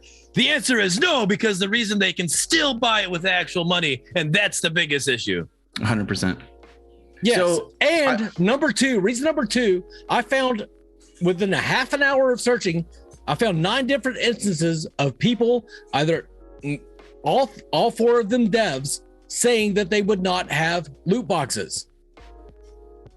Loot boxes fucking killed Paragon. People hate loot boxes. Loot boxes are predatory, and they are not fit for fucking gaming unless you're a mobile piece of shit. The reason they killed Paragon, though, is because it was a pay-to-win system.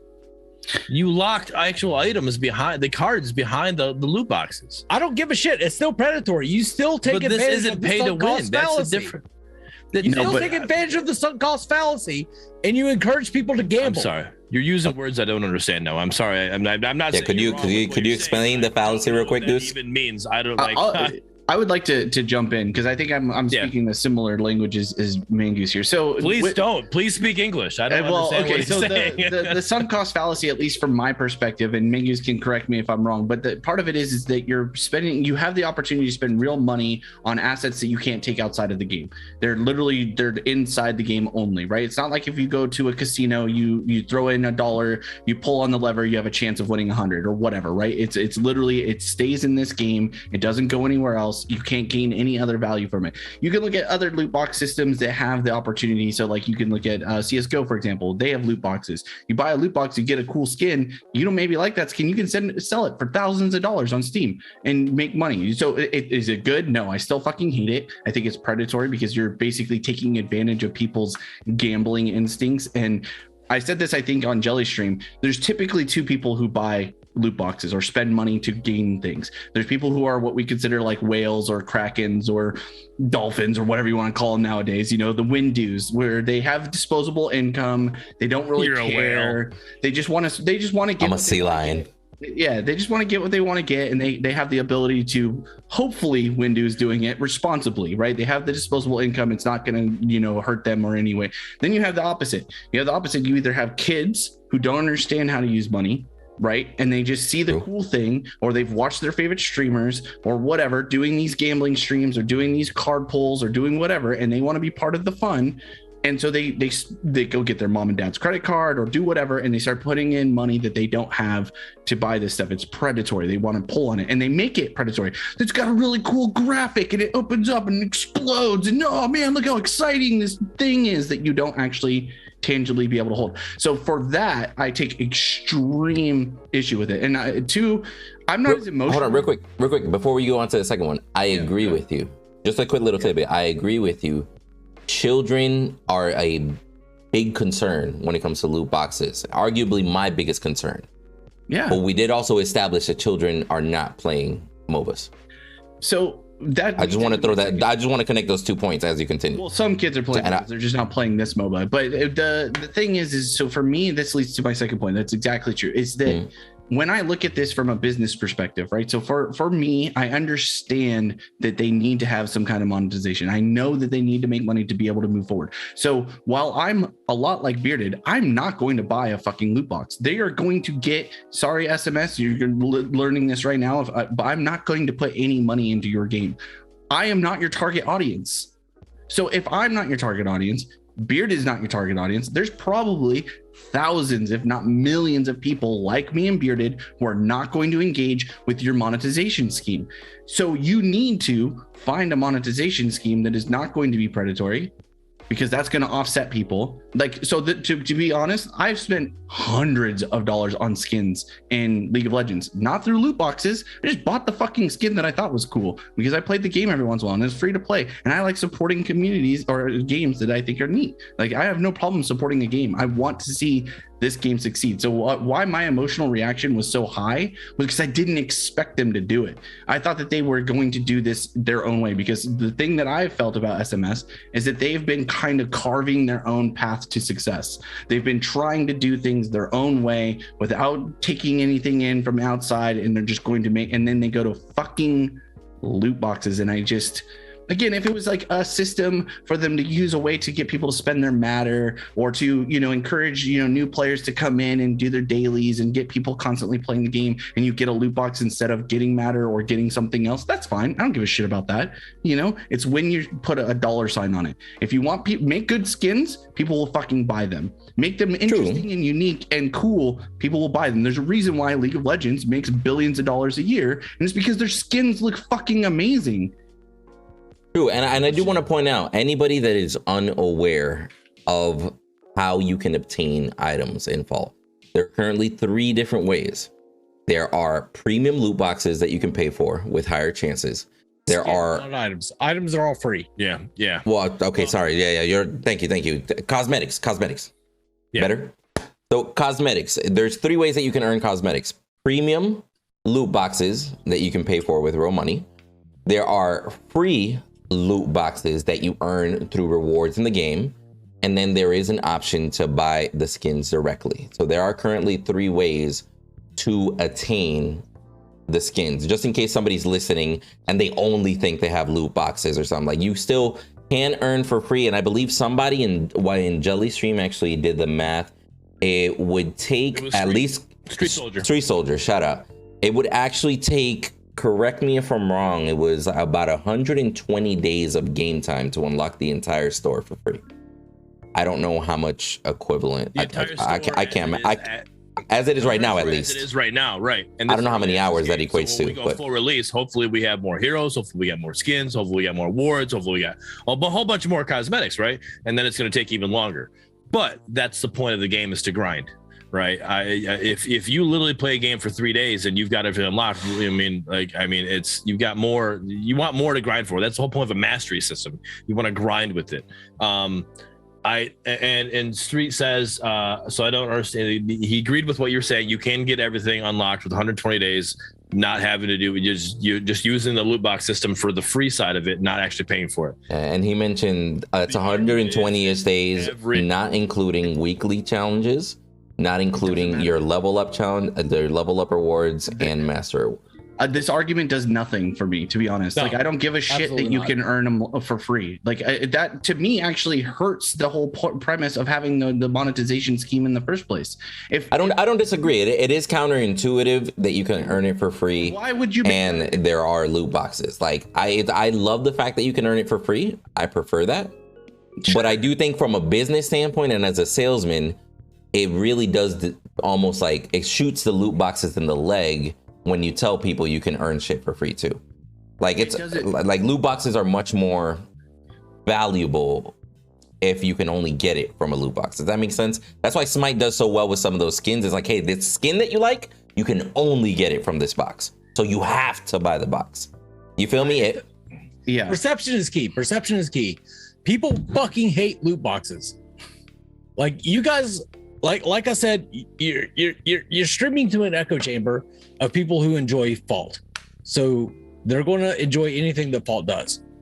However, the vast majority of the gaming community, which is who SMS needs to be reaching out to, do not fucking like loot boxes. Nobody fucking likes loot boxes.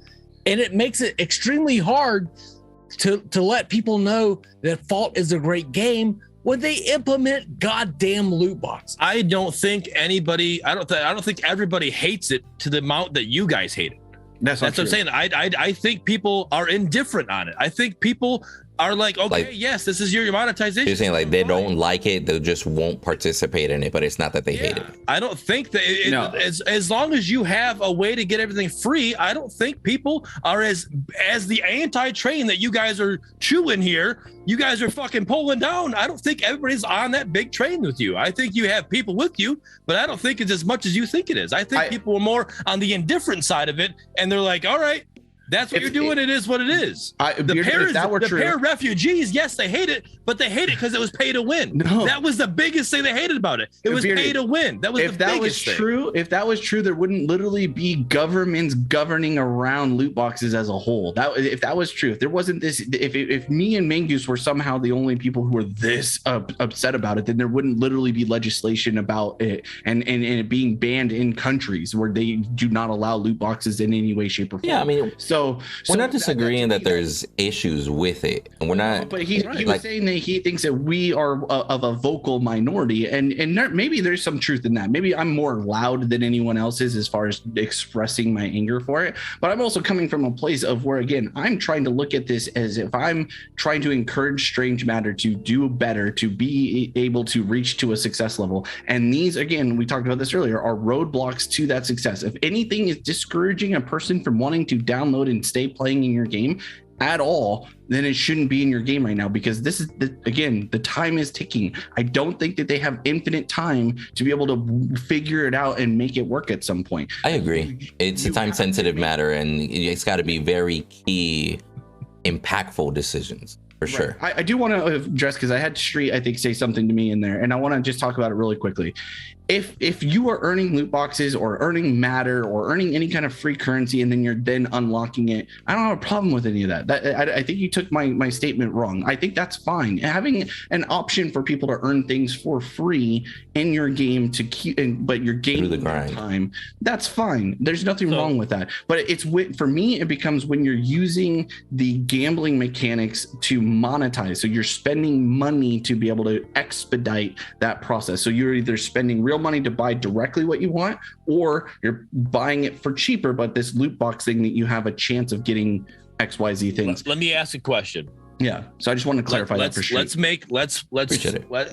Would this system be okay with you guys? All right. Now, okay. Loot boxes are in the game. Hold up. But you cannot buy loot boxes with premium currency. You can only get them by grinding the game or with matter or whatever. That's the way you get a loot box or whatever. But the skins, like the Gideon Darkside skin, you can buy that with premium currency, or whatever skins they come out with. You can literally buy that outright with premium currency. The gambling side of it is only done with matter or actual in-game currency, not the actual. Yeah, that's fine. So to make sure I understand, so the loot box side of it, like it's literally just the fact that you can buy loot boxes in that situation. That's how you feel, Viking. How about you, Mangoose? How would you feel about that? Any type of loot box is looked upon negatively by the greater gaming community. True. Not by everyone, but by the majority of the gaming community. And in order for me to sell Fault, to encourage people to play Fault, it's 100% more difficult when they have loot boxes. Especially to the para-refugee community, because a lot of us look upon loot boxes as the beginning of the end for Paragon. But devil's advocate with that is we've been saying this on the partner panel. You and me both been saying this, that we need to be casting a wider net. We need to not worry that much about the para-refugees. We need to worry about the bigger which gaming is, system. I think I said this on FDM, but maybe not. This is indicative of them saying fuck it to the small mud puddle that is the para-refugees and casting their net into the wider fucking community. However, I think they cast the wrong net. Okay.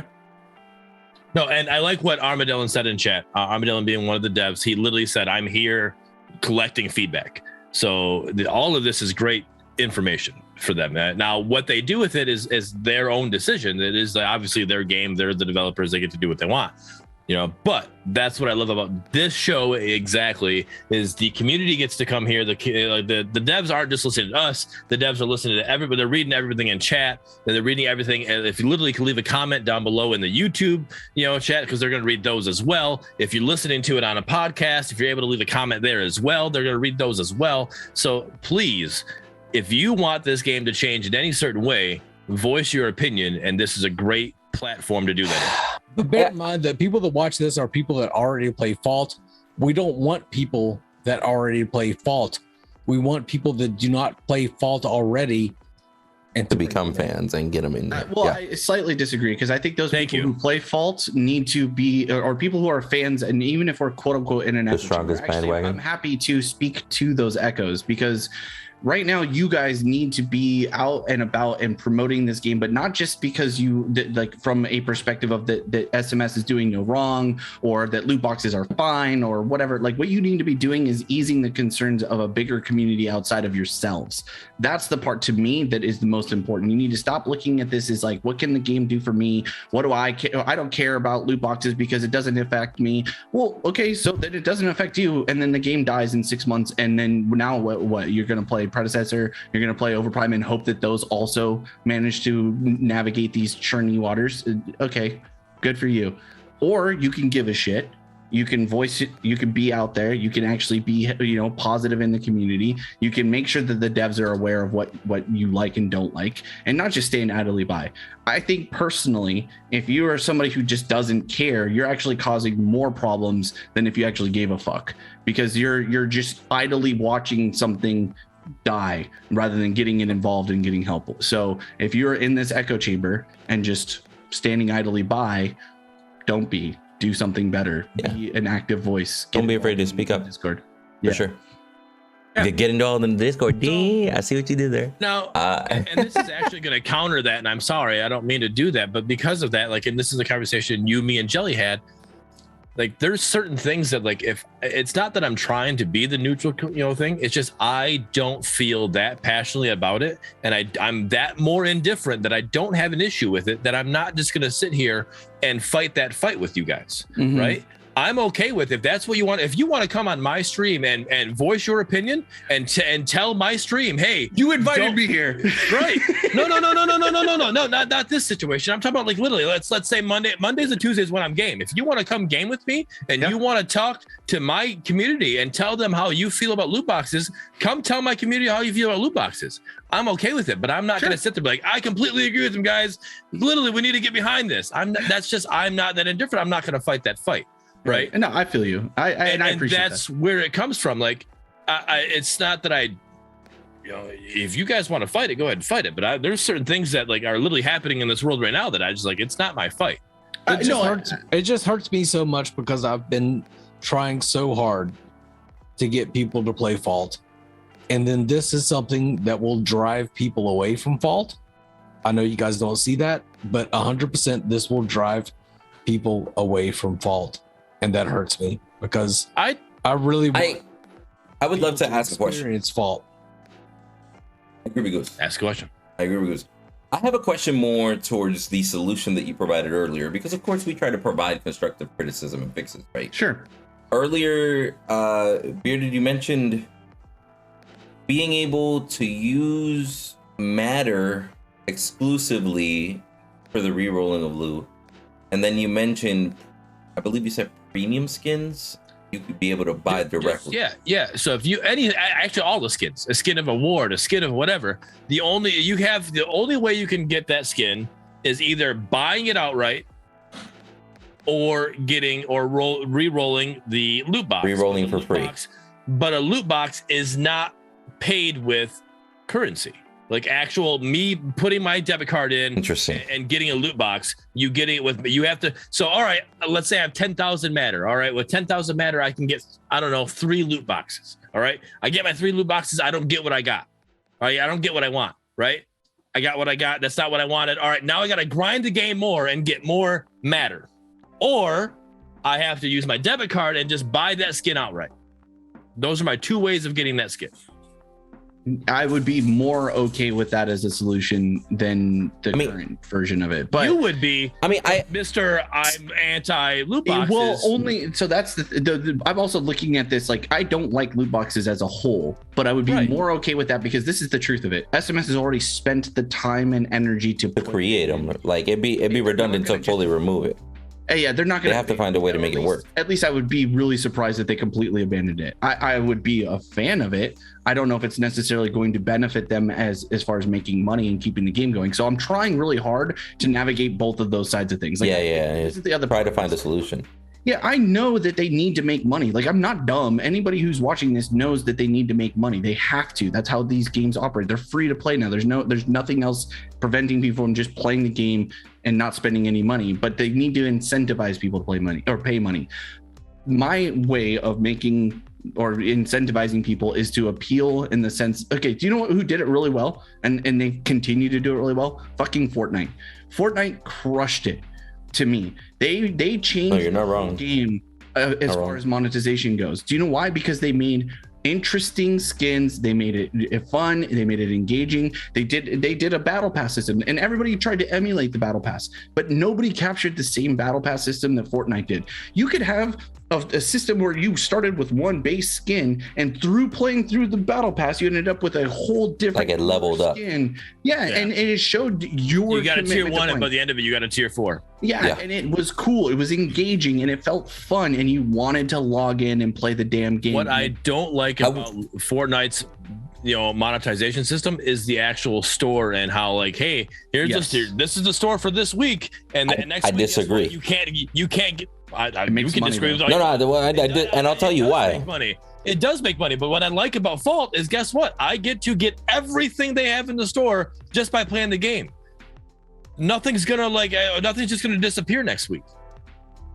That's what I like about it. Well, but that exclusivity to counter your point, that exclusivity also adds to the value of buying that skin versus not, because you can't just get it 100%. So it adds a sense of urgency to the sale, right? And if I'm thinking about trying to monetize my game, I'm the guy that doesn't like to spend money on. I'm saying that's where I'm at. But you're not the guy who's going to keep the servers running. You're the guy. I'm just saying. I'm giving my side of it. I'm not saying it's the right way. I'm not saying it's the wrong way. Well, I'm saying I don't like that side of it. No, that's what I like. Yo, Joker in the chat just said this game is sponsored by Raid Shadow Legends. You know they offered me a fucking deal a long time ago, like back when I was popular. No offense. Hey man, I 100% sold out for his stream. I'm no shame. I did not sell out for Red Shadow. I told them to fuck off. I sold out for a week. It's okay. Anyway, it's all good. I'm not saying that they have to go through the whole Fortnite system. Like the Fortnite Battle Pass, like first of all, they had a lot of money. They had they could spend a lot of times putting in the assets and getting it all. So this, I'm not saying that going to a Battle Pass is even necessarily the right thing. I personally think, I don't think they have enough content to make a really good Battle Pass currently. Now, if they have some stuff that I'm not aware of, because again, I'm not on the inside, I'm not sponsored by anybody. I don't know anything outside of what just gets released to me. Okay. I don't ask Mangus to give me insider information. I haven't asked you guys to give me insider information. I find out shit just like anybody else who's playing the game. Bullshit. So with that all being said, if they have some stuff in the background, I don't know about it, and so I don't care about it. You know why? Out of sight, out of fucking mind. I'm not bought in on that they're going to make everything right all the time, because you know what? I don't believe in any company's going to do right by all the time.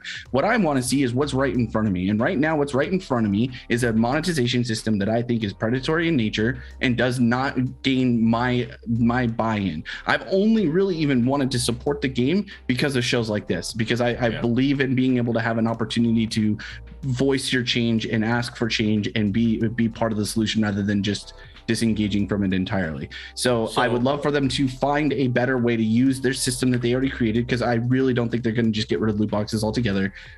But the pay to access, I can't stand. I mean, I'll be honest, I really do think what you brought up, Bearded, is interesting. I'm not sure if it would work, but I do think it's interesting. Like, still keep the loot box system and add, like, just because it still extends the grind factor, right?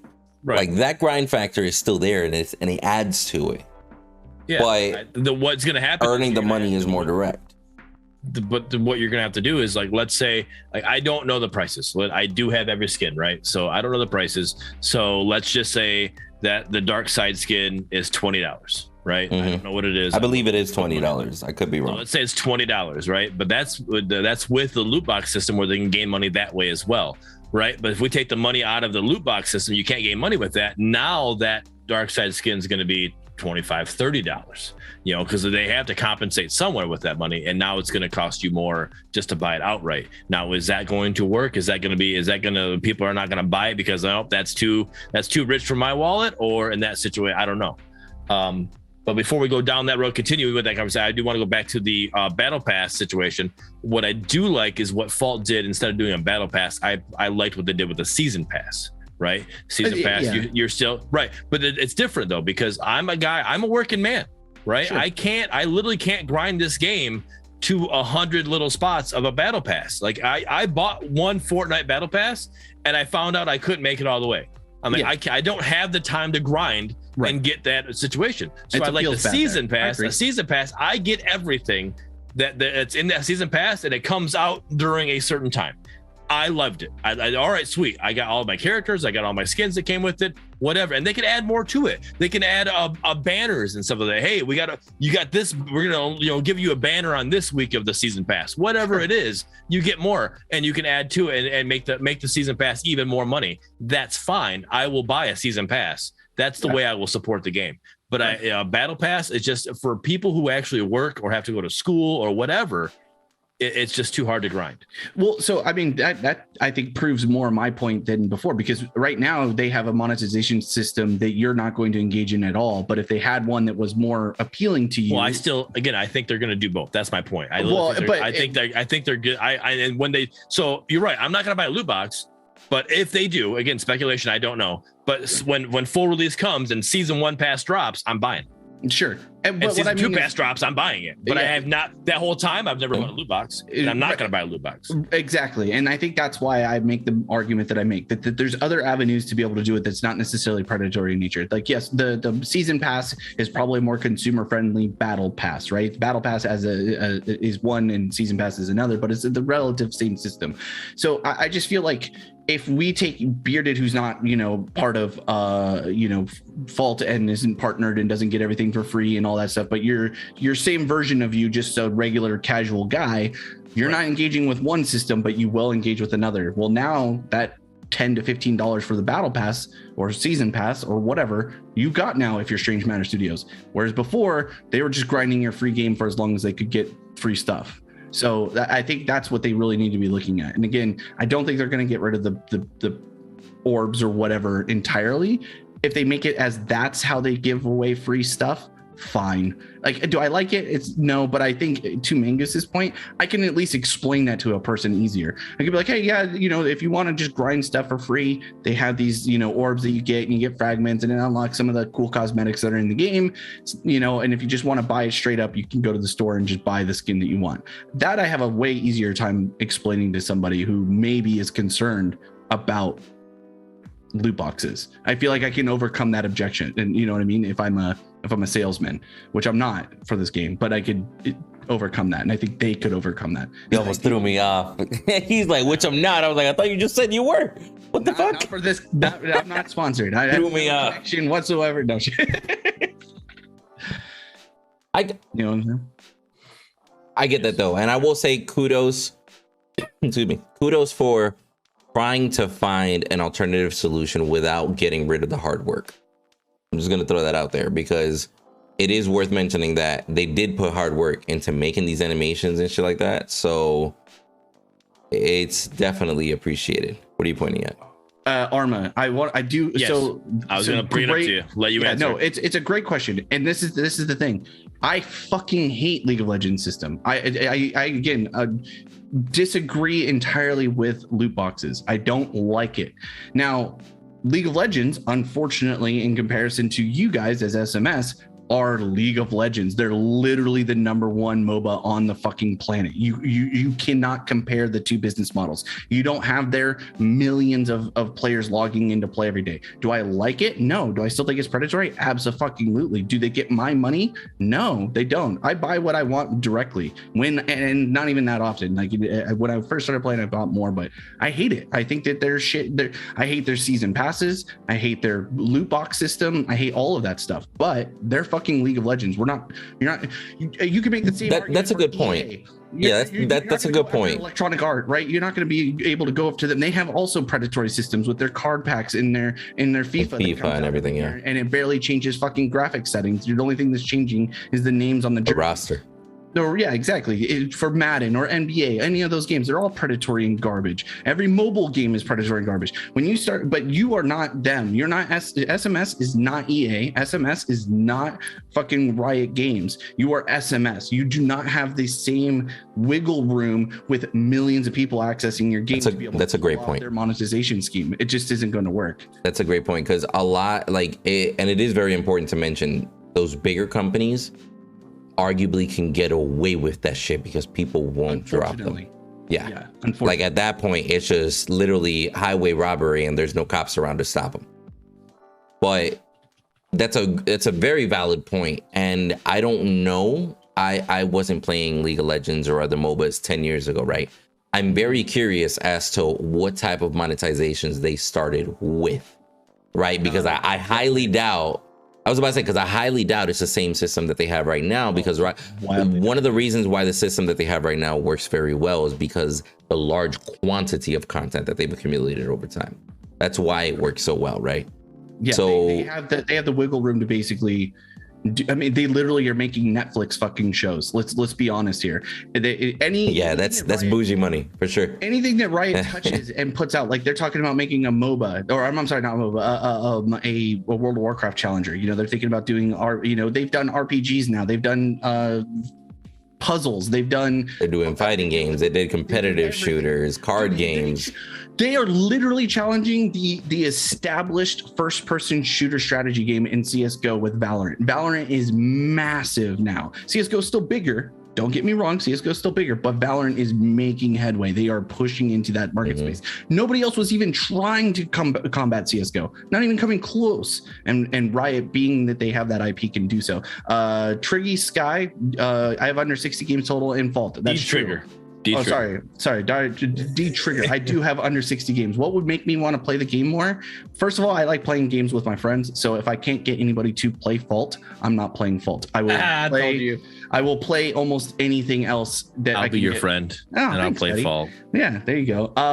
But so I don't like Valorant skin monetization either. I think they're so stupidly expensive. But anyway, so yeah, that's what would get me to play more. It's just that I have more people to play in there.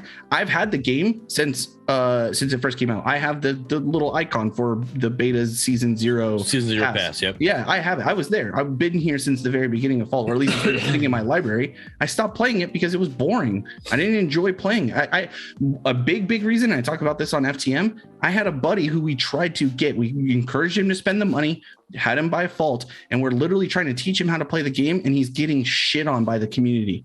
Literally just getting flamed all fucking day trying to, and he was sticking it out. He kept trying, but eventually we're just like, dude, let's just play anything else where we don't have to deal with this shit, because it was so frustrating. But anyway, that's so let's end this on a good note. Sorry. Yeah, I think it's gonna be a good note. I could be completely wrong, and if I'm completely wrong, we'll have to find something else to talk about real quick. Sorry. You said you played it from the very beginning. I was there, and then you took a big break. True. And here you are back. What are your thoughts from that first time playing, or that time that you played until now, and like where are you at? So the game feels way better. First of all, like the Mangus talks about this all the time, and I agree with him. Like the change from when I first started playing to now, like it was a big difference. Like I was like, whoa. I will say I'm playing on a pretty hefty rig. Like I play on Epic everything, and I get still like 170 frames. So I'm doing. Okay. Yeah, I'm doing well in that regard. So I might not be like anybody else who's trying to play on their mom's MacBook Pro or something like that. Leave my mom out of this, dude. I was trying to leave it a good note. Son of a bitch. So I do think that the game feels pretty good. I think they obviously still have some balancing issues that they're going to have to address. I do like MacBook. I do like some of the stuff that they added in for new players. We talked about like new player onboarding. I do like the way that they point you. If you play jungle, it's pointing you to red buff first. Hey, you can't really mess up if you go and kill red buff first. Maybe some champions benefit from doing blue first, but you're not going to be bad going to red buff first. That's valuable. Good to know. And the same thing with all the side lanes. It lets you know if you picked it and you can swap and do all that stuff. It tells you where to go. That's a benefit. I think that's those types of things that they've added in over time have increased the value of the game overall. Now that it's free to play, it's really easy for me to go to anyone. And like Mangu said, it can be like, hey, this game that I thought was pretty cool, or the idea of it was really cool. It's free to play. Just download it. We can jump in and we can start playing together, and I'll walk you through it. But see, that's the unique experience, is I'm going to be in comms on Discord, talking them through it, babying them through the process. And I think unless we're talking about like the bigger picture here, unless the SMS and the community that has already existed gets more proactive in making that same experience available for people who aren't coming in because their friends told them to play the game, but because they just randomly found it on, Steam or Epic, then I think that's a step in the right direction to keep the player base that they have. And they need to be more open about their processes. I did talk about this on FTM, and we talked about it Bearded a little bit. The reason why I sometimes go to bat for OverPrime is because they're so transparent about what the fuck they're doing. They haven't released what their actual monetization is. We all know, I have an idea of what it's going to be. Yeah, but they tease. Not a fan of it. However, as far as just a game, and as a game that's trying to capture market share, they're doing a really good job of it. They're very engaging. They're constantly trying to be at the front of the community that's already there. And that's, I think SMS needs to take a stronger stand. They need to do better with their community engagement and figure out how to capture some of that. Does that make sense? I hope I explained it. No, it does. And I want to point out, since we kind of brought up Valorant for a split second, Valorant showed the world that if you make a skin cool enough with the right effects, people are willing to pay $50 for one fucking skin. It's so stupid. They're so expensive. Agreed, but I fucking bought it because I was like, I want that sniper, bro. Fuck if you were that. close enough, I would slap you. That's the thing. You just need to get slapped. You also are the same guy that bought a $40 burger because you're just. I'm sorry. That oh wait, no, that's a good sense. purchase. I mean that in the best way possible, but damn, $40 for a burger? Get the fuck out of here. He even said it wasn't that good. It wasn't that good. I've had some like food truck burgers that were more banging, you know, like those like hidden spots. But hey man, I'm not gonna knock it. Like again, I will support a business. If I'm trying it, I'm gonna support it. You feel me? Right. So Huddy, 2K? Yeah, Huddy's a Valorant. He's trying to get on the Valorant. He's a Valorant main. He's a whale. Huddy's a whale. But okay, so to that though, I mean, Huddy, that's too much money. But dude, they are amazing looking fucking skins, bro. And it's a first person shooter, bro. Bro, I got it. I still have a sniper probably from the first couple months that is an actual dragon. Every time I shoot, it's a dragon spitting fire. When I reload, the dragon literally snaps back at me, gets angry and shit. Nobody has that skin. No, everybody has that skin. A lot of people do have it, but it's a badass. Anytime I pull up Valorant, that's the skin I see. Because it's fucking cool as shit. It's one of the most badass skins in the game. That's why. It's like the only badass. Like, you feel me? Like, if I saw everybody's gonna have. No, if I saw red, trust me, it's not everybody. Content creators spend it because they want to show it off on their stream. By all means.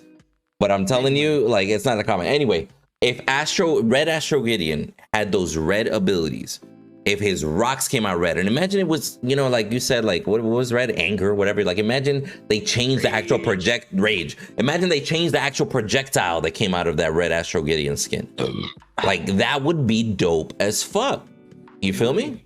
Yeah, dude. But like, okay, so but where is it? Like, you know, and it's like if it's in development, or if it's something that's not coming out yet, well then when is the time? Like, we need to, even if you're saying we need to use the little bit of time that we have to put these things in, because again, I think they're on a timer. I don't think they have the infinite time to be able to make this shit happen. Then you need to communicate that to the people who are going to buy in, and they're not, at least from my perspective, they're not doing that. If they're not reaching me, and I'm actually trying to pay attention, but if they're not reaching me, then how are they going to reach anyone else? And that's where I run into problems with this. And one thing that I want them to do, because you were talking about OverPrime, right, and how they are interacting or letting the community know what's going on, right? The one thing that I want them to do that they're not doing, or I want SMS to do that OverPrime's doing, is the work in progress page. Yes, that work 100%. In progress page. Now they also have a Trello, which is great too. I would think that would be good as well. But I literally prefer the work in progress page, because the Trello is literally just words, and you're like, okay, we're here, but you don't visually see it. The work in progress, you literally get to see that work in progress, and that is great. And I think Fault needs to pick that up as well. Put it on their Discord, post it on a social media post. Like, here you go. Here's our map that we're working on, or something, you know, even if it's gray box stage, show us something. Like, give us a little bit here. Here's a little tease of our gray box map that we got going on. Imagine where this is at. And because it's gray box, you have no clue. Like, oh, fuck. Like, I mean, look at this. Like, oh, maybe that's mid. Maybe that's this. And it would give us, especially as content creators, that's going to give us even more to talk about. And we're going to sit there, like, bring it up on Fall Partner Panel. Like, what the fuck do you guys think it is? It literally looks like this. No, it looks like this. No, it looks like that. It would be perfect. And it's just going to give you more free marketing advertisement. And that's what I think that Fault Partner Panel, Fault all right, guys, needs to do, is work in person. No, dude, don't reel us in. We're almost 3 hours. Let's keep going. Right, what the fuck? Anyway, I was about to say, I will say, holy shit, we kept this in control. Mangoose, I love you when you're drunk. You're pretty when I'm drunk. Mangoose, I love you even when you're not drunk. I love you in all aspects, Mangoose. Oh, true. And he said I'm better than Windu. Oh my gosh. Anyway, so I just want to say thank you for everybody in this conversation, because one thing that a lot of people don't realize, it is very possible to have an educated conversation. It's very possible to just full on fucking disagree. Like, we don't have to be on the same side of the page, but that doesn't mean we're not going to get together and play some games. You feel me? Like, too many people are 100%. Like, I feel like COVID literally made people forget how to fucking communicate, and they need to learn that shit. Quite frankly, It was before COVID, man. COVID, you're not wrong. It just made it worse, COVID maybe. like magnified it, but it was before COVID. I It was mean, fucking Al Gore with there's the internet. no reason that somebody can't Or sit get down and have a meaningful cat like conversation. Mangoose. Something. But like you know when you work and you go to work, you're not supposed to Where's talk my politics cat? or religion, right? But there's no reason you can't do that. You just need to be able to have a civil conversation. But because those things are literally shunned to talk about at work because people can't have a conversation. That was before COVID, and it's like that no matter what. But the fact is, I knew that's why I literally invited Viking Jedi here today, because I knew his stance on this situation, and I knew it literally was like a 2v2 situation, but we were going to be a good conversation to bring it up, and that's what I loved about it. Thanks for coming, Viking. I appreciate you. For sure. Oh, dude, I'm stoked to be here. And One Man Wolfpack, what's up, dude? Tier 1 subscriber, let's go. What the fuck? Guys, thank you for that sub, man. Hey, cuh. That literally is my cousin. Oh, lit. Okay. Well, what's up, That cuh? literally is my cousin. It's just been a while since I've gotten to be excited about a subscriber or something Hey, like that. You know, you so can hang out on my stream all the time. I jumped You're in gonna on keep it. doing that for my son. Anytime. Just record his audio bite, bro. Eat a bean. Yeah, record his audio bite. But anyway, I will say we really do appreciate all the feedback. Not him. Jesus. I really do appreciate all the feedback that we've gotten in the chat. Again, if you guys don't know, we do these live at Friday nights. Oh, Jesus, poor Bearded. And we do these live on Bearded Wolverine's Twitch channel, 8:30 p.m. on Fridays. They do get posted on YouTube the following Wednesday. So if you do want to catch them ahead of time and have a chance to engage, as you see, we're pretty active reading the chat and considering community engagement. So check that out on Bearded's channel. Worst comes to worst, it'll be on my YouTube channel after the fact. Maybe one day we'll be like Mangoose. And if anything from there, guys, don't forget that they also are on podcast form on Google, Spotify, and Apple Podcasts. But if anything, One second. I was asked to give a shout out. Sorry. So Aubrey, keep up your softball. I love seeing the shit on Facebook. And Austin, keep up that football, bud. I love seeing it on Facebook as well. Keep up the great work, guys. Love you guys. I can't wait to see you actually in person again sometime. They live out in Chicago, so I don't get to see them that often. What a That's fucking awesome. chill talking about his family. Hey, he said, what a sellout. Oh no. Right? He only did it because of the sub.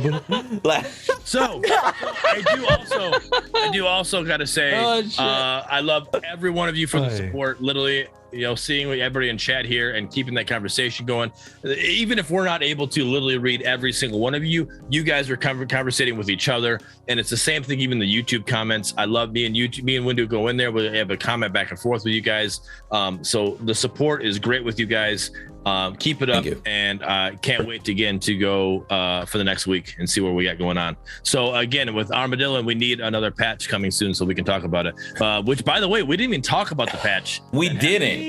We didn't. I mean, quite frankly, just to kind of go over it, they fixed bug fixes. They changed daily rewards to make sure that they include orbs instead of matter, and then they added orbs to the reward pool. It was honestly very, very small, quite frankly. But if you made it this far, drop a GG in the comments below. Just let us know that you're thug as shit. And as always, guys, we'll catch you on the next one. Peace. Oh, Windu, we didn't talk about Ligma. I can't with them, bro. Somebody get this, man. Fun dip party. Ligma.